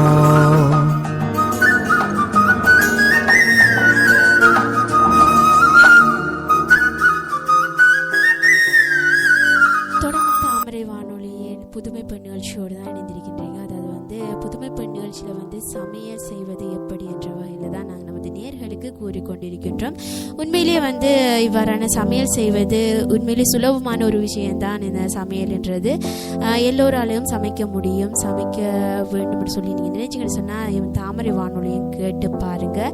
இந்த தாமரை வானொலி புதுமை பெண் நிகழ்ச்சியில் வந்து எவ்வாறு சமையல் செய்வது, வித்தியாசமான சமையல் எவ்வாறு செய்வது என்பதை தான் நாங்கள் நமது நேயர்களுக்கு இந்நிகழ்ச்சியின் வாயிலாக கூறிக்கொண்டிருக்கின்றோம். அதாவது வந்து நாட்டுக்கோழி குழம்பு செய்வது எப்படி என்பதை பார்ப்போம். அதாவது வந்து நாட்டுக்கோழி குழம்பு செய்வதற்கு தேவையான பொருட்கள்: நாட்டுக்கோழி 1/2 கிலோ, சின்ன வெங்காயம் 15, தக்காளி 3, தேங்காய் பால் 1 கப், மஞ்சத்தூள் 1 டீஸ்பூன், மசாலா தூள் 1 டேபிள் ஸ்பூன், மிளகாய் தூள் 1 டேபிள் ஸ்பூன், மல்லித்தூள் 4 டேபிள் ஸ்பூன், சோம்பு 1 டீஸ்பூன், பச்சை மிளகாய் 2, கறிவேப்பிலை 1 கொத்து, கொத்தமல்லி தழை 1 கைப்பிடி, எண்ணெய் தேவைக்கேற்ப, உப்பு தேவைக்கேற்ப. அதாவது வந்து நாட்டுக்கோழி குழம்பு செய்வதற்கு செய்வதற்கு தேவையான பொருட்கள்: நாட்டுக்கோழி அரை கிலோ, சின்ன வெங்காயம் 15, தக்காளி 3, தேங்காய் பால் 1 கப், மஞ்சள்தூள் 1 டீஸ்பூன், மசாலா தூள் 1 டேபிள் ஸ்பூன், மிளகாய் தூள் 1 டேபிள் ஸ்பூன், மல்லித்தூள் 4 டேபிள் ஸ்பூன், சோம்பு 1 டீஸ்பூன், பச்சை மிளகாய் 2, கறிவேப்பிலை 1 கொத்து, கொத்தமல்லி தழை 1 கைப்பிடி, எண்ணெய் தேவைக்கேற்ப, உப்பு தேவைக்கேற்ப. இந்த பொருட்களை கொண்டு எவ்வாறு நாட்டுக்கோழி குழம்பு செய்வது என்ற செய்முறையை பார்ப்போம். முதலில் சின்ன வெங்காயத்தை தோல் உரித்து பொடியாக நறுக்கி வைக்கவும். பின்பு தக்காளியை நறுக்கி வைக்கவும்.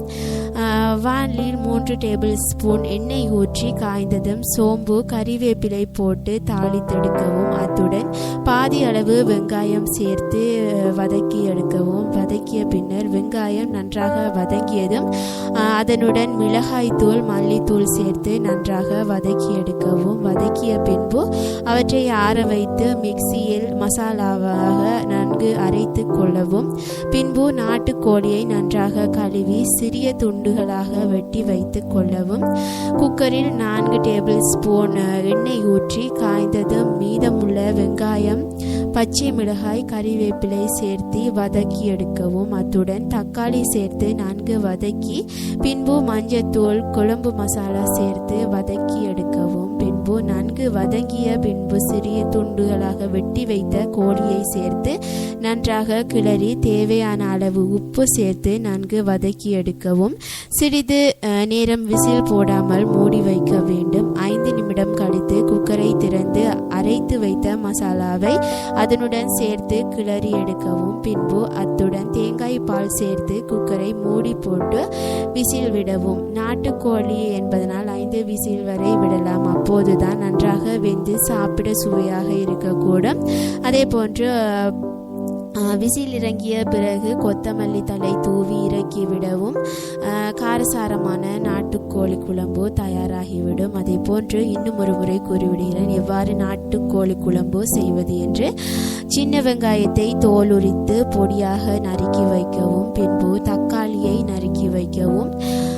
வானிலில் 3 டேபிள் ஸ்பூன் எண்ணெய் ஊற்றி காய்ந்ததும் சோம்பு, கறிவேப்பிலை போட்டு தாளித்தெடுக்கவும். அதனுடன் பாதி அளவு வெங்காயம் சேர்த்து வதக்கி எடுக்கவும். வெங்காயம் வதங்கியதும் அதனுடன் மிளகாய் தூள், மல்லித்தூள் சேர்த்து நன்றாக வதக்கி எடுத்துக்கொள்ளவும். பிறகு நன்றாக வதங்கிய பின்பு அவற்றை ஆற வைத்து மிக்சியில் மசாலாவாக நன்கு அரைத்து கொள்ளவும். பின்பு நாட்டுக்கோழியை நன்றாக கழுவி சிறிய துண்டாக வெட்டி வைத்து கொள்ளவும். குக்கரில் 4 டேபிள் ஸ்பூன் எண்ணெய் ஊற்றி காய்ந்ததும் மீதமுள்ள வெங்காயம், பச்சை மிளகாய், கறிவேப்பிலை சேர்த்து வதக்கி எடுக்கவும். அதனுடன் தக்காளி சேர்த்து நன்கு வதக்கி பின்பு மஞ்சள்தூள், குழம்பு மசாலா சேர்த்து வதக்கி எடுக்கவும். நன்கு வதங்கிய பின்பு சிறிய துண்டாக வெட்டி வைத்த கோழியை சேர்த்து நன்றாக கிளறி தேவைக்கேற்ப அளவு உப்பு சேர்த்து நன்கு வதக்கி எடுக்கவும். சிறிது நேரம் விசில் போடாமல் மூடி வைக்க வேண்டும். 5 நிமிடம் கழித்து குக்கரை திறந்து அரைத்து வைத்த மசாலாவை அதனுடன் சேர்த்து கிளறி எடுக்கவும். பின்பு அதனுடன் தேங்காய் பால் சேர்த்து குக்கரை மூடி போட்டு விசில் விடவும். நாட்டுக்கோழி என்பதனால் 5 விசில் வரை விடலாம். அப்போதுதான் நன்றாக வெந்து சாப்பிட சுவையாக இருக்கும். விசில் இறங்கின பிறகு கொத்தமல்லி தழை தூவி இறக்கி விடவும். காரசாரமான நாட்டுக்கோழி குழம்பு தயாராகிவிடும். அதனோட சாப்பிட்றதுக்கு உகந்த உணவாக சூடான சப்பாத்தி மற்றும் பிரியாணிக்கு ஏற்ற சைடிஷாக அமையும் இந்த நாட்டுக்கோழி குழம்பு. உண்மையிலேயே இந்த நாட்டுக்கோழி குழம்பு ரொம்பவும் டேஸ்டாக இருக்கும். செய்து பாருங்கள். உண்மையிலேயே உங்கள் அனைவருக்கும் ரொம்பவும் பிடிச்ச வகையிலான சமையலாக இது அமையும். அது மட்டும் இல்லாமல் சின்ன பிள்ளைகளுக்கு கூட ரொம்பவும் பிடிக்கும். இந்த நாட்டுக்கோழி குழம்பு சாப்பிட்றதுக்கு அதிகமான காரமாக காணப்படாது. இது உண்மையிலேயே ரொம்பவும் டேஸ்டாக இருக்கும். சமைச்சு பாருங்கள். எல்லோருக்குமே ரொம்பவும் பிடிச்ச வகையிலான சமையல் குறிப்பாக இது அமையும் என்று கூறிக்கொண்டு தொடர்ந்தும் ஒரு பாடல் ஒலிக்க காத்திருக்கின்றது. பாடலை கேட்டுவிட்டு நிகழ்ச்சிக்குள் செல்வோம். இது உங்கள் தாமரை வானொலியின் புதுமை.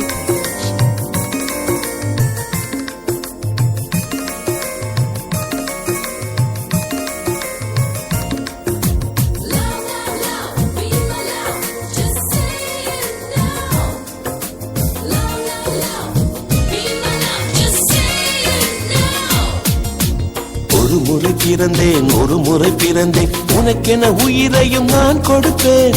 மனதினில் உன்னை சுமப்பதினாலே மரணத்தை தாண்டி வாழ்ந்திருப்பேன். என் கண்ணில் உனை வைத்தே காட்சிகளை பார்த்தேன்.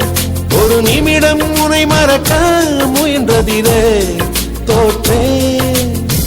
நீயே என் இதயமடி, நீயே என் ஜீவனடி. ஒரு முறை பிறந்தேன், ஒரு முறை பிறந்தேன், உனக்கென உயிரையும் நான் கொடுப்பேன். மனதினில் உன்னை சுமப்பதினாலே மரணத்தை தாண்டி வாழ்ந்திருப்பேன். என் கண்ணில் உன்னை வைத்தே காட்சிகளை பார்த்தேன். ஒரு நிமிடம் உன்னை மறக்க முயன்றதிலே தோற்றேன். நீயே என் இதயமடி, நீயே என் ஜீவனடி.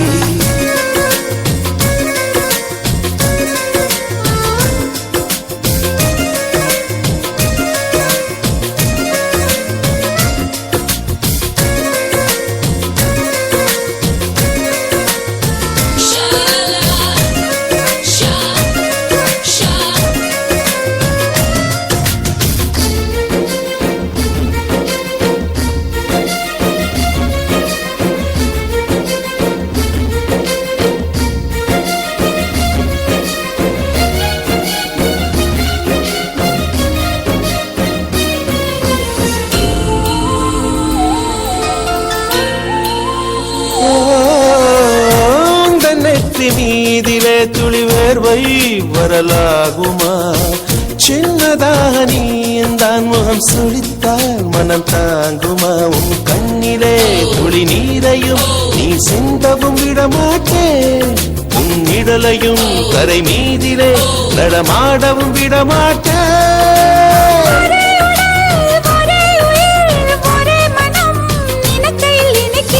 நீயே என் இதயமடி, நீயே என் ஜீவனடி.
தொலைத்து விட்டு நீயே என் இதயமடா, நீயே என் ஜீவனடா.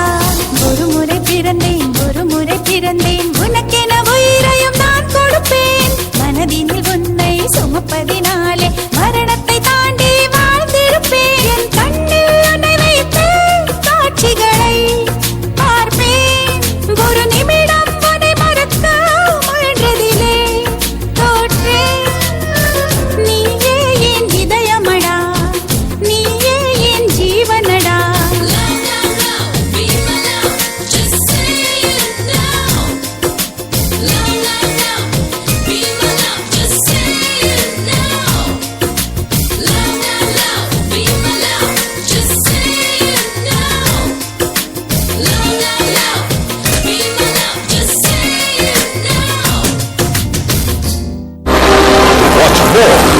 Log on to www. தொடர்ந்தும் தாமரை வானொலி புதுமை பெண் நிகழ்ச்சியோடு தான் இணைந்திருக்கின்றீர்கள். அடுத்ததாக வந்து சமையல் குறிப்பு பகுதியில் தான் நமது நேர்களுக்கு இப்போது கோரிக்கொண்டிருக்கின்றோம். உண்மையிலே வந்து இவ்வாறான சமையல் குறிப்பு வந்து எளிதாகவே நீங்கள் செய்யக்கூடியதாக இருக்கும். உண்மையிலே தாமரை வானொலியின் மூலமாக புதுமை பெண் நிகழ்ச்சியில் வந்து நமது நேர்களுக்கு இந்த சமையல் குறிப்பு வந்து கூறுவதனால் வந்து ஆண்கள், அதாவது பெண்கள் லேசான முறையில் சமைக்க முடியும். அந்த வகையில் தான் நாங்கள் சமையல் குறிப்பு வந்து கூறுகின்றோம். அதே போன்று இறால் சொன்னாலே எல்லாருக்குமே ரொம்பவும் பிடிக்கும். இந்த இறால் கறின்னு சொல்லக்குள்ள இறால் என்றுக்குள்ள எல்லார மனதையும் கவர்ந்த ஒரு உணவு வகை தான் இந்த இறால். அதே போல் இறால் பிரியாணி எப்படி செய்வது என்பதை தான் நாங்கள் இப்போது நமது நேயர்களுக்கு கூற காத்து கொண்டிருக்கின்றோம்.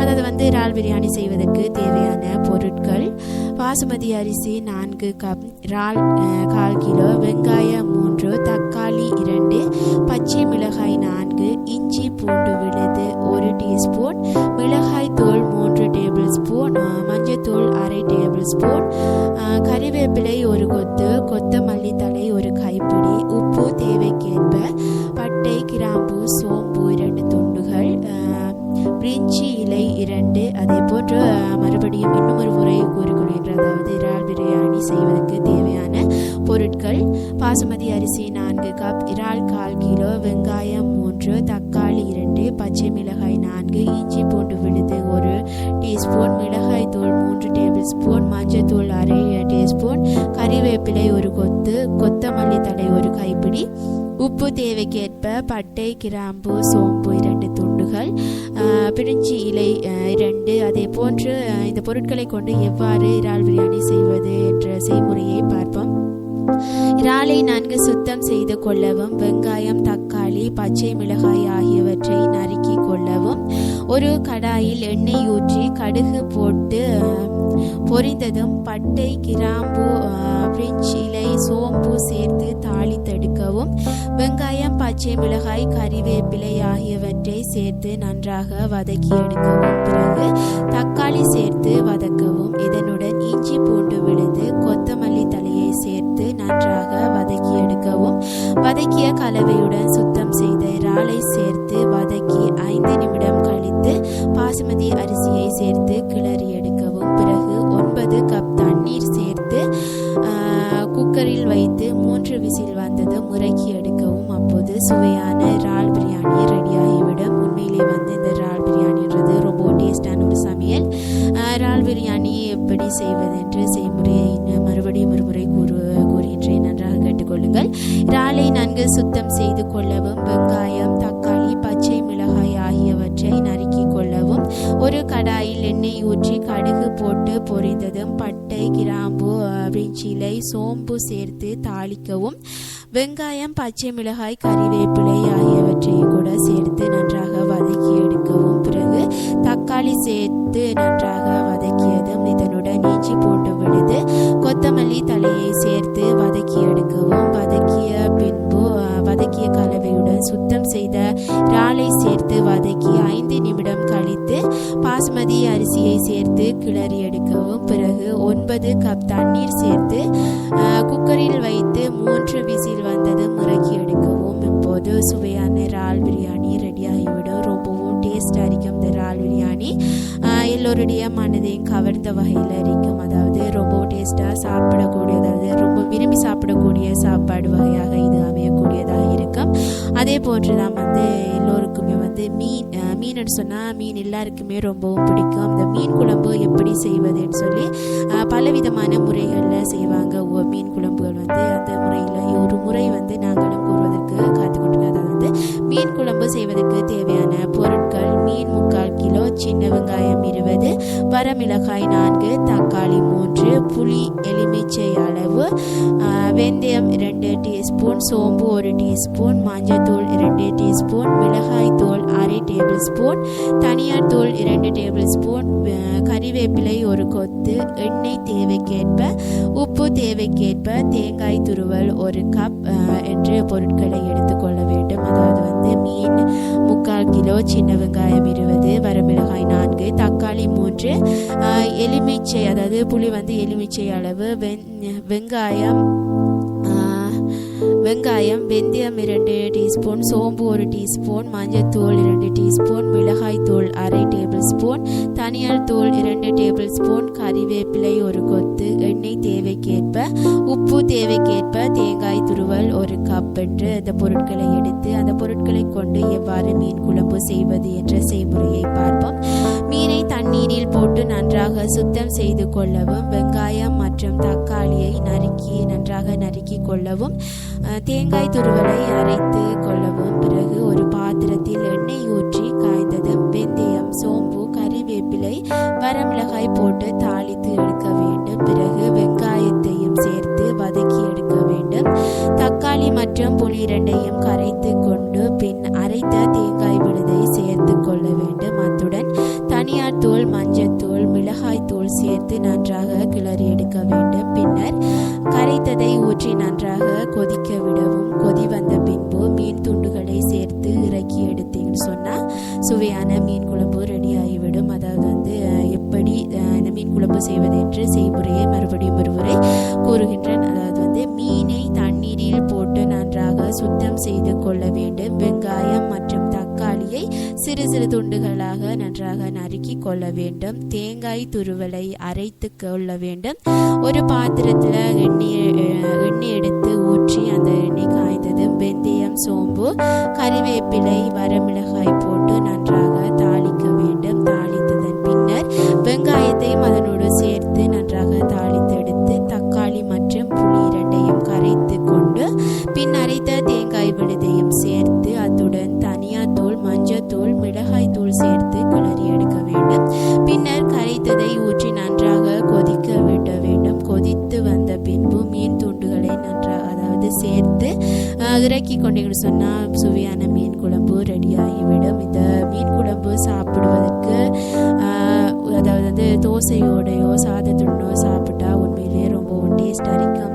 மீன் குழம்பு எல்லோருக்குமே ரொம்ப பிடிச்ச சமையல் தான். அதாவது மீன் குழம்பு இவ்வாறான முறையிலும் செய்ய முடியும். இவ்வாறான முறை செய்து பாருங்க, உண்மையிலேயே ரொம்பவும் டேஸ்டாக இருக்கும் என்று கூறிக்கொண்டு தொடர்ந்து ஒரு பாடல் ஒலிக்க காத்திருக்கின்றது. பாடலை கேட்டுவிட்டு நிகழ்ச்சிக்குள் செல்வோம். இது உங்கள் தாமரை வானொலியின் புதுமை பெண் நிகழ்ச்சி.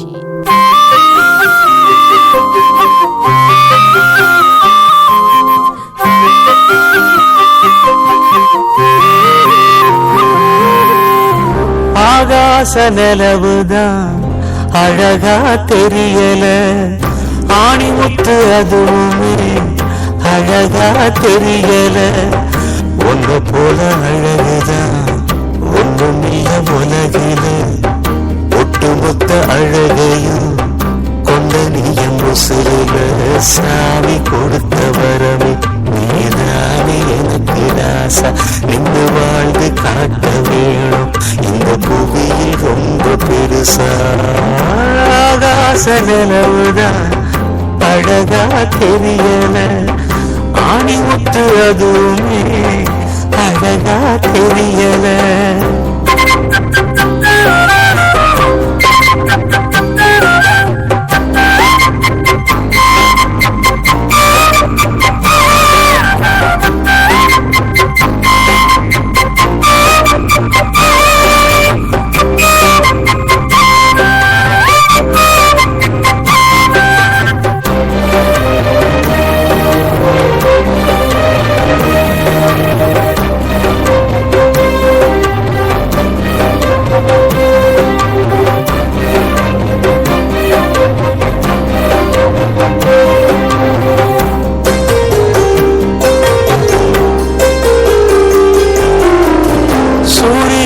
கேளு வாங்கி நான் தருவேன், சந்திரன கேளு கொண்டு நான் வருவேன், வங்கக்கடல நீ சின்ன குவடையில் கொண்டு வர சொல்லு செஞ்சிடுவேன், சிங்கம் சிறுத்தையோ ஒத்த அடியில கொண்டு வர சொல்லு செஞ்சிடுவேன், உலகே அடிஞ்சாலும் உன நான் காத்திடுவேன், என்னோட பெருமை என்ன ஊருவி பார்த்திடுவேன். ஆகாச நிலவுதான் அழகா தெரியல, ஆணிமுத்து அதுவுமே அழகா தெரியல.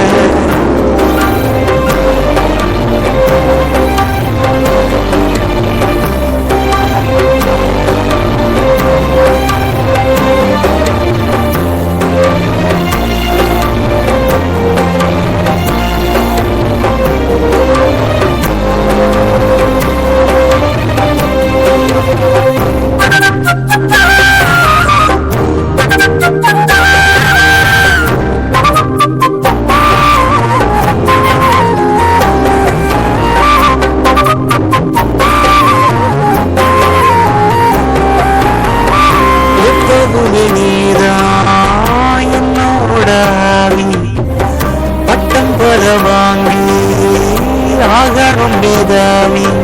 உன்னை விட ஒரு சொத்து சுகம் இந்த மண்ணில் இல்லை என்று சொல்லிடுவேன்.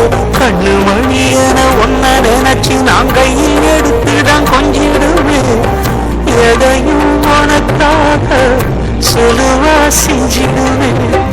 ஒத்த நோடி பிரிய சொன்னா இறந்தே போயிடுவேன்.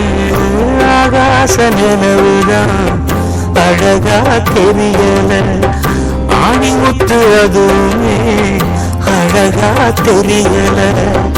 ஒன்னு போல அழகுதான் ஒண்ணுமில்ல உலகில, ஒட்டுமொத்த அழகையும் கொண்ட நீயம் உசுருல. சாமி கொடுத்த வரவே நீதானே எனக்கு ராசா, நின்று வாழ்ந்து காட்ட வேணும் இந்த புவியில் ரொம்ப பெருசா. சாமி கொடுத்த வரவே நீதானே எனக்கு ராசா, நின்று வாழ்ந்து காட்ட வேணும் இந்த புவியில் ரொம்ப பெருசா. தொடர்ந்தும் தாமரை வானொலி புதுமை பெண் நிகழ்ச்சியில் தான் இணைந்து கொண்டிருக்கின்றீர்கள். அடுத்ததாக கொத்து பரோட்டா செய்வது எப்படி என்று தான் நமது நேயர்களுக்கு கூற இருக்கின்றோம். கொத்து பரோட்டா செய்வதற்கு தேவையான பொருட்கள்: பரோட்டா 2, முட்டை 1, குருமா அரை கப், எண்ணெய் தேவைக்கேற்ப, பெரிய வெங்காயம் நறுக்கியது, தக்காளி 1, மிளகாய் 2, உப்பு தேவைக்கேற்ப, கொத்தமல்லி பொடி 1 டேபிள் ஸ்பூன், மிளகாய் பொடி அரை டேபிள் ஸ்பூன், மஞ்சள் பொடி அரை டீஸ்பூன், கறிவேப்பிலை 2 கொத்து, கொத்தமல்லி தலை 1 கைப்பிடி என்ற பொருட்களை கொண்டு கொத்து பரோட்டா எப்படி செய்வது என்பதை தான் பார்ப்பதற்காக இருக்கின்றோம். அதாவது மறுபடியும் ஒரு முறை தேவையான பொருட்களை கூறுகின்றேன். பரோட்டா 2, முட்டை 1, குருமா அரை கப், எண்ணெய் தேவைக்கேற்ப, பெரிய வெங்காயம், தக்காளி 1, மிளகாய், உப்பு தேவைக்கேற்ப, கொத்தமல்லி பொடி 1 டேபிள் ஸ்பூன், மிளகாய் பொடி அரை டேபிள் ஸ்பூன், மஞ்சள் பொடி அரை டீஸ்பூன், கறிவேப்பிலை 2 கொத்து, கொத்தமல்லி தலை 1 கைப்பிடி என்ற பொருட்களை கொண்டு கொத்து பரோட்டா செய்வது எப்படி என்ற செய்முறையை பார்ப்போம். பரோட்டாவை சிறிய துண்டுகளாக நறுக்கி கொள்ளவும், தக்காளி வெங்காயம் 2ஐயும் பொடியாக நறுக்கி வைக்கவும், பச்சை மிளகாய் 2ஆக கீறி வைக்கவும், வானலில் எண்ணெய் ஊற்றி காய்ந்ததும் வெங்காயம் போட்டு வதக்கி எடுக்கவும், பின்பு வெங்காயம் வதங்கியதும் தக்காளி பச்சை மிளகாய் சேர்த்து நன்றாக வதக்கி எடுக்கவும், பின்னர் மிளகாய் பொடி, கொத்தமல்லி பொடி, மஞ்சள் பொடி, உப்பு ஆகியவற்றை சேர்த்து நன்றாக வதக்கி எடுக்க வேண்டும். அதனுடன் நறுக்கி வைத்துள்ள பரோட்டா துண்டுகளை சேர்த்து நன்றாக கிளறி எடுக்க வேண்டும். பிறகு இதை காய்கறி போட்ட குருமாவுடன் சாப்பிட்டால் சுவையாக இருக்கும். சிக்கன் குருமாவுடனும் சாப்பிடக்கூடியதாக இருக்கும். இந்த கொத்து பரோட்டா மறுபடியும் ஒரு முறை செய்வது எப்படி, கொத்து பரோட்டா செய்வது எப்படி என்பதை பார்ப்போம். பரோட்டாவை சிறிய துண்டுகளாக நறுக்கி பின்னர் அதை தக்காளி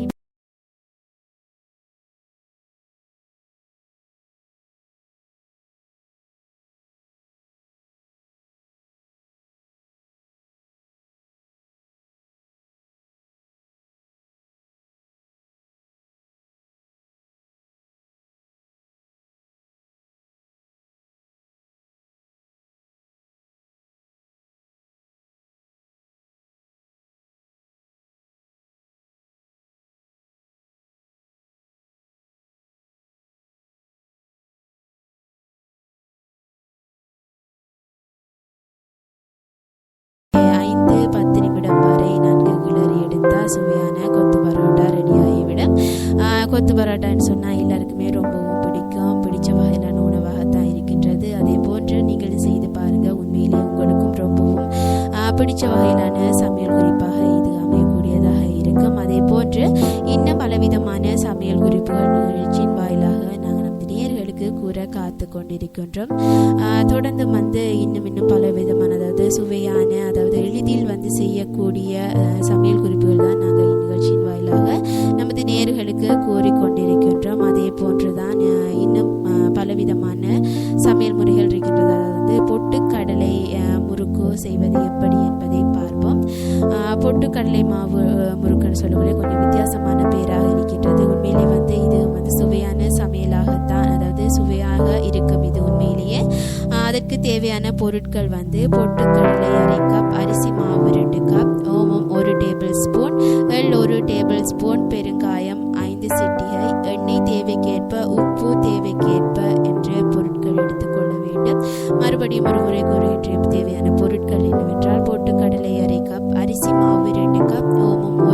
டேபிள் ஸ்பூன், எள் 1 டேபிள் ஸ்பூன், பெருங்காயம் 5 சிட்டிகை, எண்ணெய் தேவைக்கேற்ப, உப்பு தேவைக்கேற்ப எடுத்து இந்த பொருட்களை கொண்டு எவ்வாறு பொட்டுக்கடலை முறுக்கு செய்வது என்ற செய்முறையை பார்ப்போம். பொட்டுக்கடலையை நன்கு மாவாக அரைத்து கொள்ள வேண்டும். ஒரு தட்டில் அரிசி மாவு, பொட்டுக்கடலை மாவு, ஓமம், எள், பெருங்காயம், உப்பு எல்லாவற்றையும் ஒன்றாக போட்டு நன்றாக கலந்து சிறிதாக தண்ணீர் சேர்த்து கெட்டியாக பிசைந்து கொள்ள வேண்டும். அதன் பிறகு வானிலையில் எண்ணெய் ஊற்றி காய்ந்ததும் பிசைந்து வைத்துள்ள மாவை முறுக்கு குழலில் போட்டு எண்ணெயில் பிழியவும். பின்பு முறுக்கு வெந்தவுடன் எடுத்து சாப்பிடலாம். ரொம்பவும் டேஸ்ட் அரிக்கும். பொட்டுக்கடலை முறுக்கு வந்து லேசாக செய்யக்கூடிய ஒரு முறுக்கு வகை தான். இது செய்கிற முறை பொட்டுக்கடலையை நன்கு மாவாக அரைத்து கொள்ளவும். ஒரு தட்டில் அரிசி மாவு, பொட்டுக்கடலை மாவு, ஓமம், எள், பெருங்காயம், உப்பு எல்லாவற்றையும் ஒன்றாக போட்டு நன்றாக கலந்து சிறிதாக தண்ணீர் ஊற்றி கட்டியாக பிசைந்து கொள்ள வேண்டும். பின்பு வானிலையில் எண்ணெய் ஊற்றி காய்ந்ததும் பிசைந்து வைத்துள்ள மாவை முறுக்கு குழலில் போட்டு எண்ணெய் பிழியவும், அதாவது எண்ணெயில் பிழிந்தெடுத்து பின்பு முறுக்கு வைந்தவுடன் எடுத்து சாப்பிட முடியும். உண்மையிலே ரொம்பவும் டேஸ்டாக இருக்கும் இந்த பொட்டுக்கடலை முறுக்கு என்று கூறிக்கொண்டு தொடர்ந்து அடுத்ததாக ஒரு பாடல் ஒலிக்க காத்து கொண்டிருக்கிறது. பாடலை கேட்டுவிட்டு நிகழ்ச்சிக்குள் செல்வோம். இது உங்கள் தாமரை வானொலியின் புதுமை பெண் நிகழ்ச்சி.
நட்சத்திர சதவது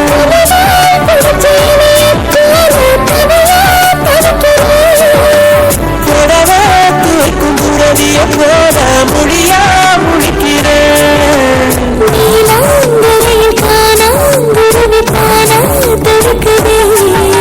வானம் திறந்து வையம் கடந்து பரப்பும் காற்றிலே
போகும்போதே வெக்கம் கூட போய போச்சே காலம் இப்போ ஹைடெக்காச்சே கைய விட்டு போகாதே பெண்கள் கொண்ட ஆசையும் பிரிச்சு வைத்த ஆசை போல ஆண்கள் கொண்ட ஆசையும் வேலை வைத்த வெண்ணை போல நீ வர வர வக்கீலுக்கு படிக்கிற நீ வாதம் பண்ணி ஜெயிக்கிற நீ முட்டாள வச்சு நடிக்கிற முட்ட கண்ணில் எட்டமாய் கொடுக்கிற தொடவா துவைக்கும் துறவிய போல முடியா முடிக்கிறேன்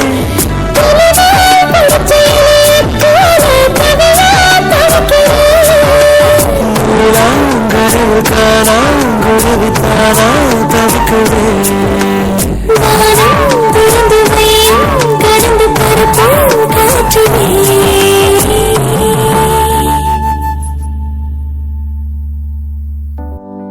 தொடர்ந்து தாமரை வானொலி புதுமை பெண் நிகழ்ச்சியில் தான் இணைந்திருக்கின்றீர்கள். அடுத்ததாக வந்து நமது நேயர்களுக்கு வந்து சமையல் செய்வது எப்படி, அதாவது எளிதான முறையில் வந்து சமையல் செய்து கொள்வது எப்படி என்ற வகையில் தான் நமது நேயர்களுக்கு கூறிக்கொண்டிருக்கின்றோம்.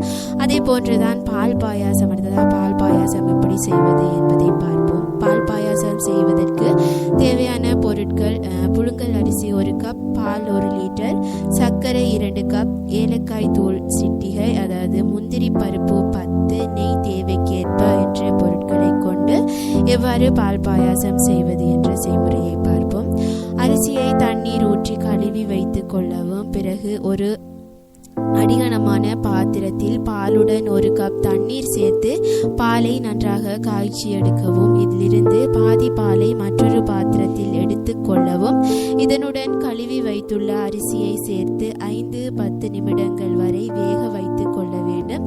பிறகு அவ்வப்போது கிளறி கொள்ள வேண்டும். இல்லையெனில் பால் வந்து அடிபிடித்து விடக்கூடும். அதே போன்று வெந்து கொண்டிருக்கும் அரிசியுடன் சிறிது சிறிதாக எடுத்து வைத்துள்ள பாலை சேர்த்து கிளறி கொண்டே இருக்க வேண்டும். சாதம் நன்றாக வெந்தவுடன் லேசாக மசிதவுடன் சர்க்கரையை சேர்த்து நன்கு கரைய விடவும். சர்க்கரை கரைந்ததும் அடுப்பில் இருந்து எடுத்து வறுத்த முந்திரி பருப்பு, ஏலக்காய் தூள் சேர்த்து கொள்ள வேண்டும். இவ்வாறு சேர்த்து கொண்டு பிறகு இறக்கி கொண்டிருக்க சொன்னால் சுவையான பால் பாயாசம் ரெடியாகிவிடும். மறுபடியும் ஒரு முறை பால் பாயாசம் எவ்வாறு செய்வது என்பதை பார்ப்போம். அரிசியை தண்ணீரில் ஊற்றி கழுவி வைத்துக் கொள்ளவும். ஒரு அடிகனமான பாத்திரத்தில் பாலுடன் 1 கப் தண்ணீர் சேர்த்து பாலை காய்ச்சி எடுக்கவும். இதிலிருந்து பாதி பாலை மற்றொரு பாத்திரத்தில் எடுத்துக் கொள்ளவும். இதனுடன் கழுவி வைத்துள்ள அரிசியை சேர்த்து 5-10 நிமிடங்கள் வரை வேக வைத்துக் கொள்ள வேண்டும். அதே பிறகு அவ்வப்போது கிளறி கொள்ள வேண்டும். இல்லையெனில் பால் வந்து அடிப்பிடித்து விடக்கூடும். அது மட்டும் இல்லாமல் வெந்து கொண்டிருக்கும் போது அரிசியுடன் சிறிது சிறிதாக எடுத்து வைத்துள்ள பாலை சேர்த்து கிளறி கொண்டே இருக்க வேண்டும். சாதம் நன்றாக வெந்தவுடன் லேசாக மசிதவுடன் சர்க்கரை சேர்த்து நன்கு கரைய விட வேண்டும். பிறகு சர்க்கரை கரைந்ததும் அடுப்பில் இருந்து எடுத்து வறுத்த முந்திரி பருப்பு, ஏலக்காய் தூள் சேர்த்து எடுத்துன்னு சொன்னால் சுவையான பால் பாயாசம் ரெடியாகிவிடும். எல்லோருக்கும் வந்து ரொம்பவும் ஆசையாக சாப்பிடக்கூடிய ஒரு பாயாசமாகவும் இது இருக்கும். உண்மையிலே வந்து அதே போன்றுதான் இன்னும் வந்து பால் சாதம் எப்படி செய்வது என்பதை கூட நமது நேயர்களுக்கு கூறுவதற்காக காத்து கொண்டிருக்கின்றேன்.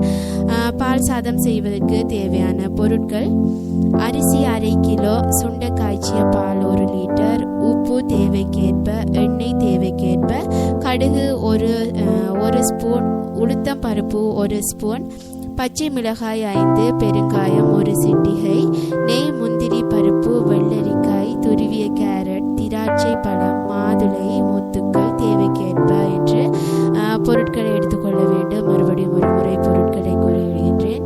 அரிசி 1/2 கிலோ, சுண்ட காய்ச்சிய பால் 1 லிட்டர், உப்பு தேவைக்கேற்ப, எண்ணெய் தேவைக்கேற்ப, கடுகு 1 ஸ்பூன், உளுத்தம் பருப்பு 1 ஸ்பூன், பச்சை மிளகாய் 5, பெருங்காயம் 1 சிட்டிகை, நெய் மற்றும் முந்திரி பருப்பு, வெள்ளரிக்காய், துருவிய கேரட், திராட்சை பழம், மாதுளை முத்துக்கள் தேவைக்கேற்ப எடுத்துக்கொண்டு அந்த பொருட்களை கொண்டு எவ்வாறு பால் சாதம் செய்வது என்ற செய்முறையை பார்ப்போம். 1/2 கிலோ அரிசியை எடுத்து எடுத்து ஊற வைத்து கலைந்து குக்கரில் போதுமான அளவு தண்ணீர் விட்டு வேக வைக்க வேண்டும். பிறகு சாதாரணமாக சாப்பாடு செய்யும் அளவிற்கு மேல் ஒரு அரை டம்ளர் தண்ணீர் அதிகமாக சேர்க்க வேண்டும். பிறகு சாதம் நன்றாக குழைய வேண்டும். அதற்காக 1-2 விசில் அதிகமாக விடவும். பிறகு குக்கரை இறக்கி ஆற விடவும்.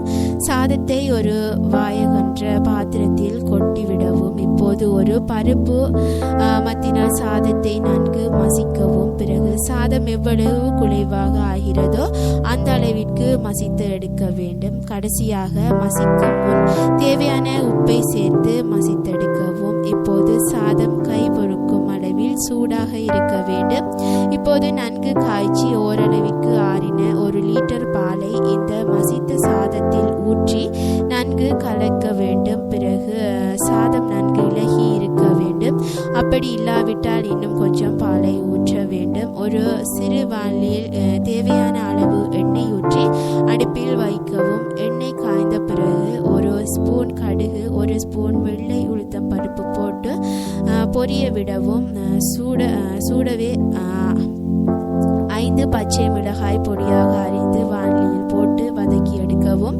கூட சிறிது பெருங்காயம் சேர்த்து எல்லாவற்றையும் சாதத்திற்குள் கொட்டவும். நெய்யில் வறுத்த முந்திரி பருப்பு பொடியை நறுக்கிய வெள்ளரிக்காய், துருவிய கேரட், விதையில்லா திராட்சை பழம், மாதுளை முத்துக்கள் ஆகியவற்றையும் சாதத்தினுள் போட்டு எல்லாவற்றையும் சேர்த்து நன்றாக கலக்கி எடுத்து சொன்னால் சுவையான பால் சாதம் ரெடியாகிவிடும்.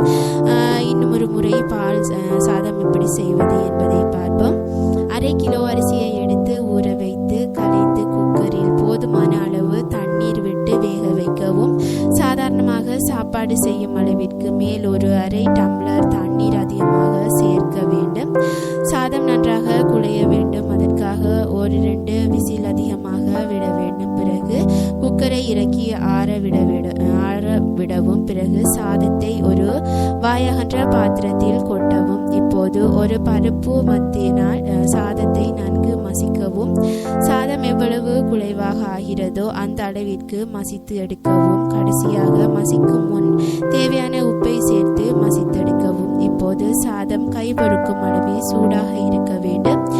இப்போது நன்கு காய்ச்சி ஓரளவிற்கு ஆறின 1 லிட்டர் பாலை இந்த மசித்த சாதத்தில் ஊற்றி நன்கு கலக்கி எடுக்கவும். இப்போது சாதம் நன்கு இலகி இருக்க வேண்டும். அப்படி இல்லாவிட்டால் இன்னும் கொஞ்சம் பாலை ஊற்ற வேண்டும். அதே போன்று ஒரு சிறு வாளியில் தேவையான அளவு எண்ணெய் ஊற்றி அடுப்பில் வைக்கவும். எண்ணெய் காய்ந்த பிறகு 1 ஸ்பூன் கடுகு 1 ஸ்பூன் வெள்ளை உளுத்தம் பருப்பு போட்டு பொரிய விடவும். பிறகு சூடாக 5 பச்சை மிளகாய் பொடியாக அரிந்து வாளியில் போட்டு நன்றாக வதக்கி எடுக்கவும். கூட சிறிது பெருங்காயம் சேர்த்து எல்லாவற்றையும் சாதத்திற்குள் கொட்டி எடுத்து நெய்யில் வறுத்த முந்திரி பருப்பு, பொடியாக நறுக்கிய வெள்ளரிக்காய், துருவிய கேரட், விதையில்லா திராட்சை பழம், மாதுளை முத்துக்கள் ஆகியவற்றையும் சாதத்தினுள் போட்டு எல்லாவற்றையும் சேர்த்து கலக்கி எடுக்கவும். கலக்கி எடுத்த பின் சுவையான பால் சாதம் ரெடியாகிவிடும்.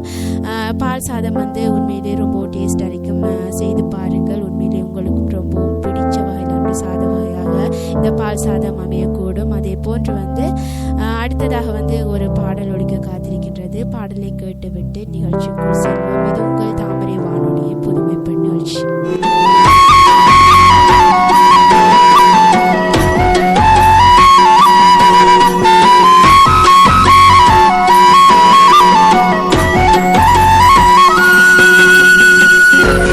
என்ன இந்த மாற்றமோ என் மனசு வலிக்குதே, கண்ணு ரெண்டும் காந்தமோ என்ன கட்டி இருக்குதே. உன் பூ முகத்தை என் தாய் முகத்தை நான் பார்த்தேன். உன் ஞாபகத்தை என் நாயுடனே நான் சேர்ப்பேனே. நீ வந்ததோ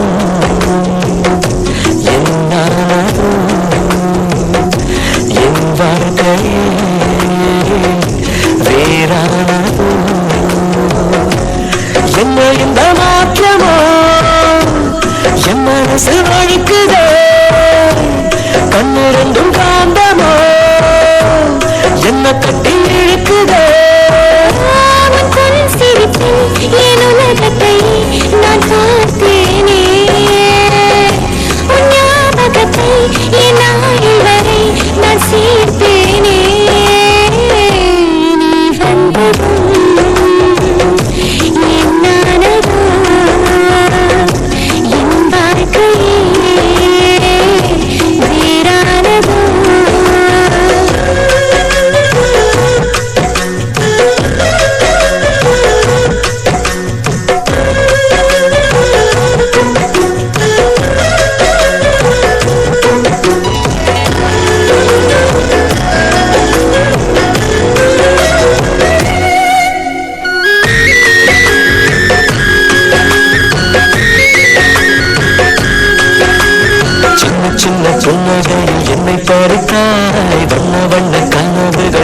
கொடுத்தாய் சிறிய இதயத்தில் பெரிய காதலை தந்தாயடி என்னந்தே மெல்ல மெல்ல மனசுக்குள் இடம் பிடித்தாய் மின்னுக்கும் மின்னலை போல் ஒளி கொடுத்தாய் உறங்கும் நேரத்தில் நினைவின் ஓரத்தில் வந்தாயடா என்னந்தே ஒரு பார்வை பார்க்கும் போதிலும் எங்கள் பாதம் வானம் ஏறுதே ஒரு பார்வை பார்க்கும் போதிலும் எங்கள் செல்ல சாரம் தீருதே என் கால் கொலுசு உன் பேரை சொல்ல நான் கேட்டேனே நீ வந்ததோ என்னானதோ என் வாழ்க்கையே வேறானதோ என்ன இந்த மாற்றமோ என் மனசு அழிக்குதோ கண்ணு ரெண்டும் காந்தமோ என்ன கட்டி இருக்குதோ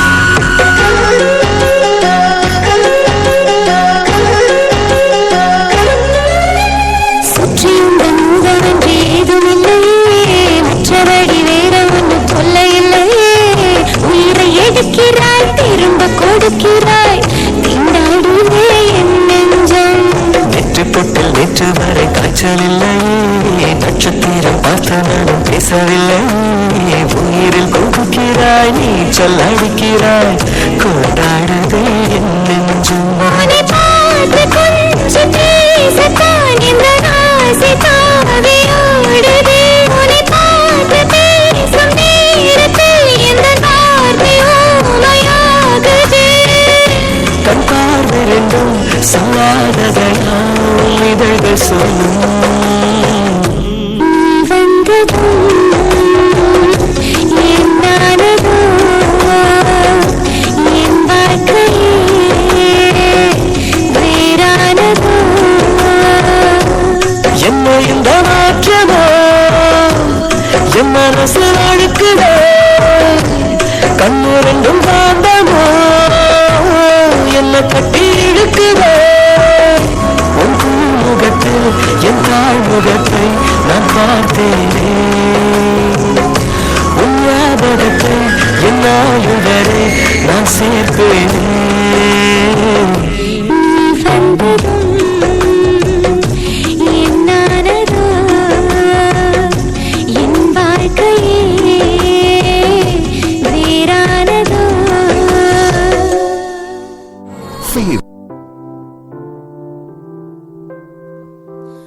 தொடர்ந்தும் தாமரை வானொலியின் புதுமை பெண் நிகழ்ச்சியில் தான் இணைந்திருக்கின்றீர்கள். அடுத்ததாக வந்து ஆரஞ்சு சாக்லேட் செய்வது எப்படி, அதாவது ஆரஞ்சு சாக்லேட் கேக் செய்வது எப்படி என்பதை தான் நமது நேயர்களுக்கு கூற காத்து கொண்டிருக்கின்றோம். அதற்கு தேவையான பொருட்கள் வந்து மைதா 1/4 cup, baking powder 1 teaspoon, baking soda 1/2 teaspoon, உப்பு 2 சிட்டிகை, வெண்ணெய் 1/4 கப், சர்க்கரை 1/4 கப், முட்டை 4, ஆரஞ்சு ஜூஸ் வந்து 1/4 கப், துருவிய ஆரஞ்சு தோல் 2 டீஸ்பூன், கிரீம் செய்முறை வந்து கிரீம் 1 கப், சர்க்கரை பவுடர் 2 கப், பாதி இனிப்புள்ள சாக்லேட் 150 கிராம், வெண்ணெய் 2 டீஸ்பூன், வெண்ணிலா எசன்ஸ் வந்து 1 டீஸ்பூன் எடுத்துக்கொண்டு எப்படி செய்வது, அதாவது ஆரஞ்சு சாக்லேட் கேக் செய்வது எப்படி என்ற செய்முறையை பார்ப்போம். முதலில் மைக்ரோவனை 170 டிகிரியில் சூடேற்றி கொள்ள வேண்டும். பின்னர் ஒரு பேனில் மைதாவை லேசாக தடவி விட வேண்டும்.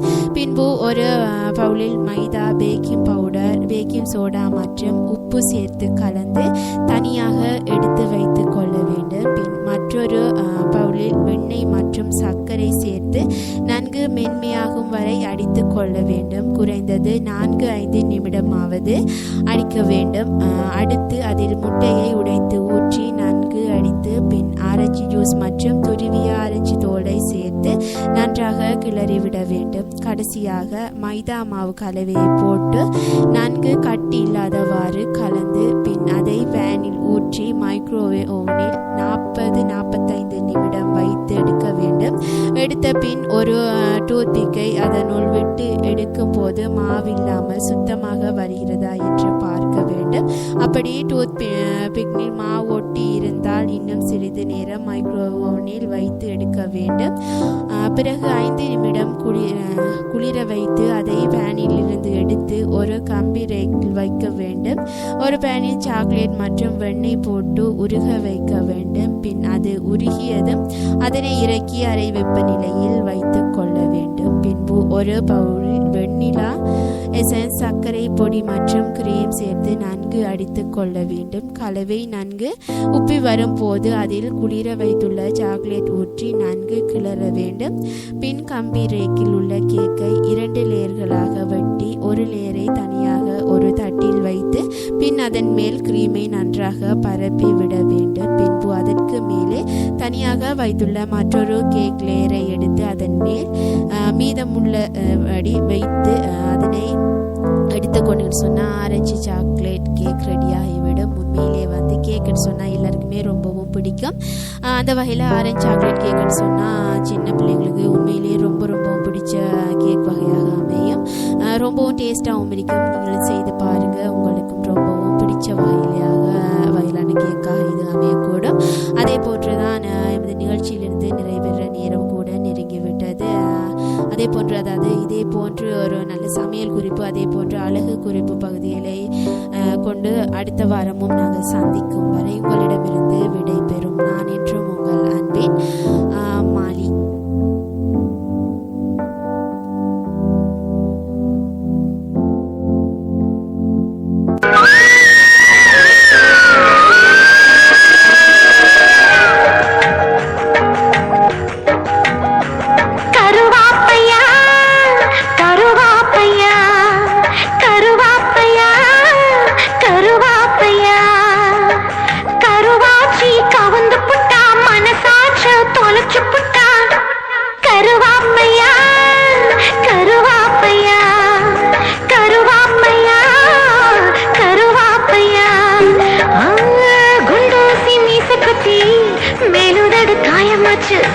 கிறுக்கு பைய பல்லப்பட்டு கிருதடு சாயம் போச்சு. கிச்சு கிச்சு தாம்பலத்தில் உசுர வச்சு விளையாடுறே, நீதான் வந்து கண்டு பிடிக்கணுண்டா. கருவாப்பையா கருவாப்பையா கருவாப்பையா கருவாப்பையா.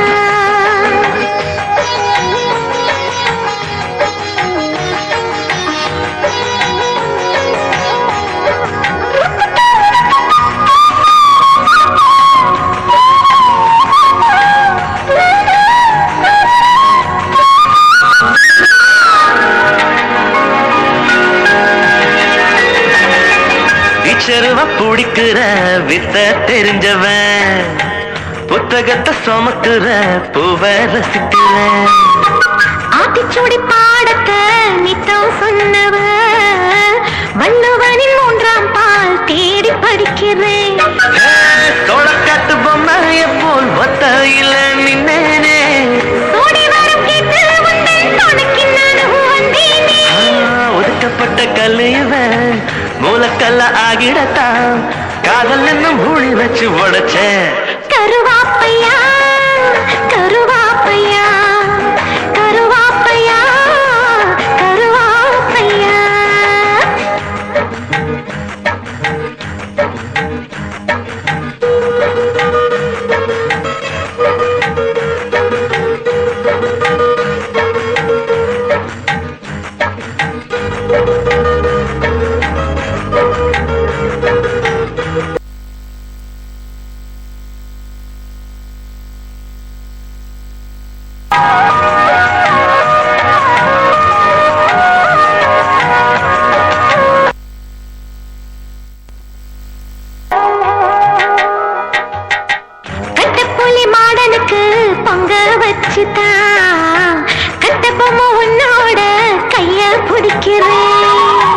தேவதைய சேரத்தான் தெற்கே புதிச்சவன், தேனெடுக்கும் நினப்புல ஓடா இழைக்கிறேன்.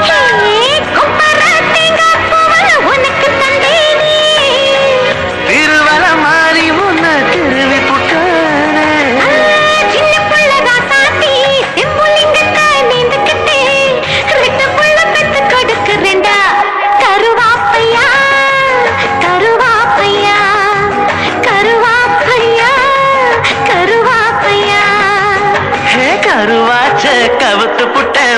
மனசாச்ச புடிச்சு புட்ட கருவாப்பையா